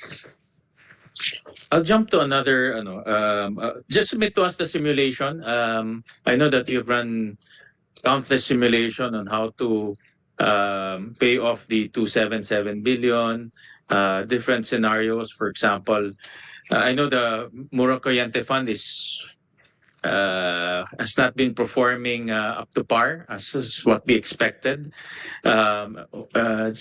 Just give us the different scenarios. For example, if you sell this, if you completely sell the asset, how much can we allocate in the payment of the 277 billion? If we get the entire MK Mura Corriente Fund, how much will it go to 277? So different scenarios. Yes, Mr. Chair. All right, thank you. I'll go to another topic, and this was discussed here in the Senate by attention. This is the Dahama case. I think this is also in relation to the operations of PSAM. But I should I ask PSAM or NPC in this case? Who has The current arrangement, Mr. Chair, we are the financing arm for the Dahama cases. The one who is actually implementing and disbursing is NAPOCOR, Mr. Chair. Okay, so you're the one allocating the funds. Yes, Mr. So Chair. can you give me an update on the Dahama case, and how do we resolve this? So for the Dahama case, there's a total of 1,715 identified claimants, broken down as follows. 253 are claims validated by COA, and in accordance with the Supreme Court decision, we can only pay claims that are validated by COA. So the difference of about 462 are pending, either pending with COA or have yet to be submitted documents to COA. Now going back to the amounts validated by COA of 1,253, 844 of that has been paid. And we've replenished NAPOCOR for that. 141 and that is still to be, or has been paid by, has been also been paid by NAPOCOR. So therefore we have 260 have been validated but are pending payment. Now, the reason for that pending payment is due to a issue that we have with GSIS. Part of the payment that we are supposed to make under Dahama is not only just the salary, the retirement benefits, but also the statutory benefits.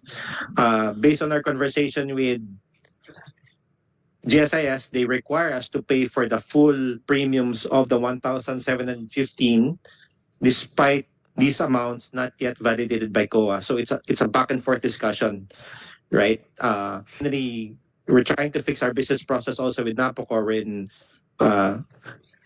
wherein the basic pay can be paid even without proper documentation on the payment of the statutory benefits. So that's the current status. We're trying to change our business process or improve our business process so that the basic can be paid, even though the statutory benefits are not yet being paid or has not yet been paid to GSIS tax authorities. And we also have about 462 by COA. So go to the basics. So the amount that we're looking to pay is 477. What the amount that we're looking to pay remaining is about 268. 268 dated number, and 462 is still pending or waiting validation from COA, Mr. Chair. In peso value. Peso value, sorry. In peso value. So it's para lang just to be clear. Okay. That's where I need help already from NAPOCOR. Mr. Chair, may I answer go ahead. the question? Yes, go ahead. So, earlier po, President Dennis mentioned that the total number of Dahama claimants is 1,715. The equivalent total amount of that is 7.236 billion pesos. And out of that 7.236 billion, we have already paid, COA has already validated 1,233 claimants, and that total amount corresponds to 5.202 billion pesos. Of that 1,233 number, the actual amounts paid to claimants, totaling number is 985 claimants. The total amount paid is, as of May 2024, is 4.155 billion.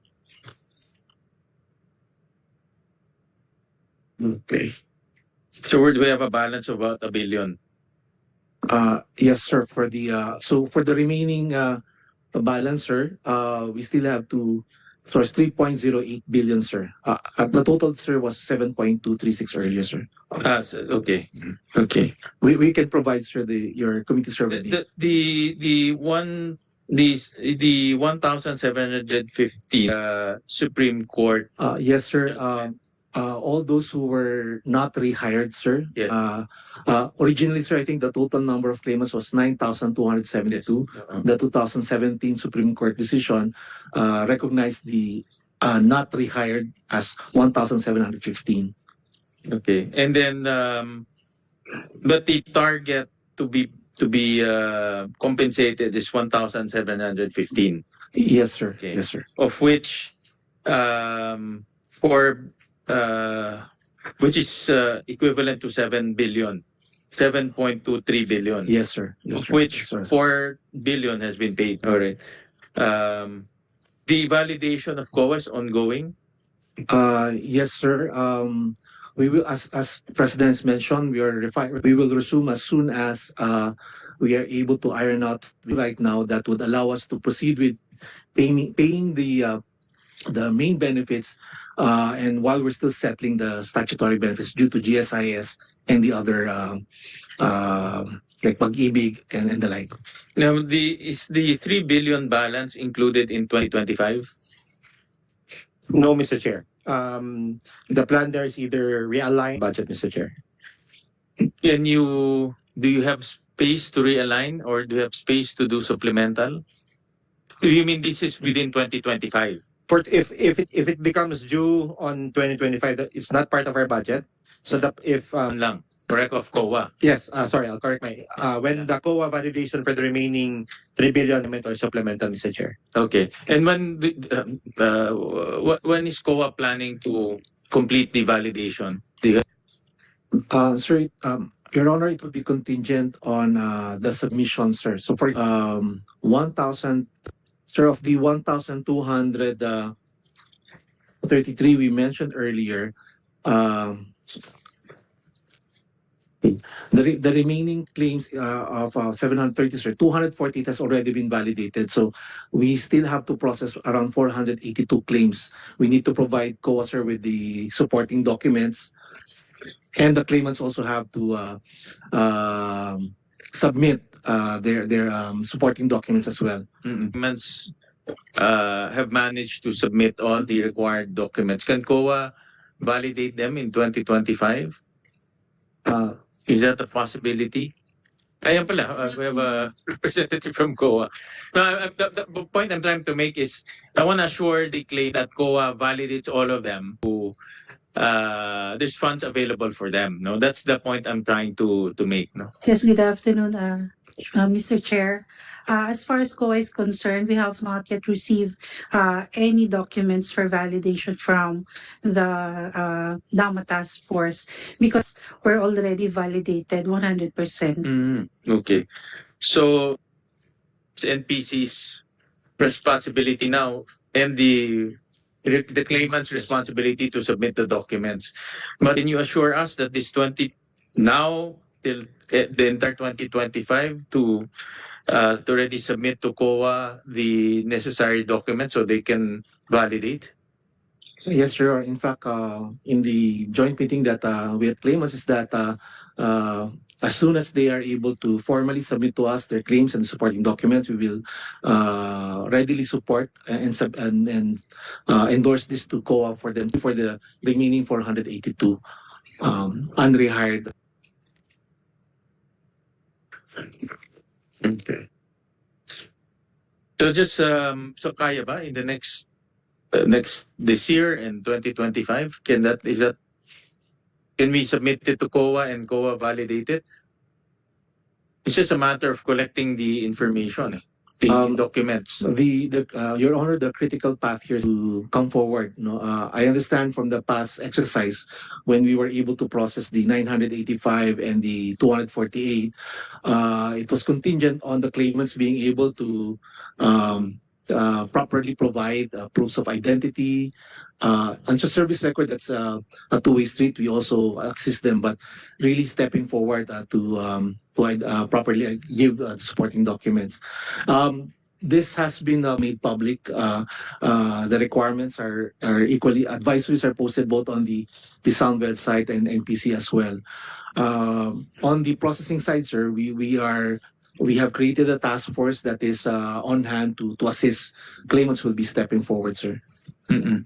So the bottleneck is now with the claimants in terms of submitting the documents.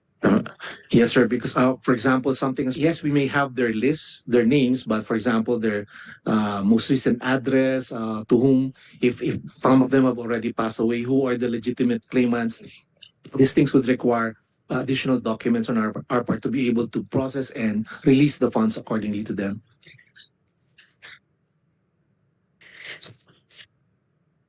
Have the claimants been informed of all of this, all of these requirements? So they understand fully that they also have to submit the requirements. Mr. Chair, may I ask the head task force chair for the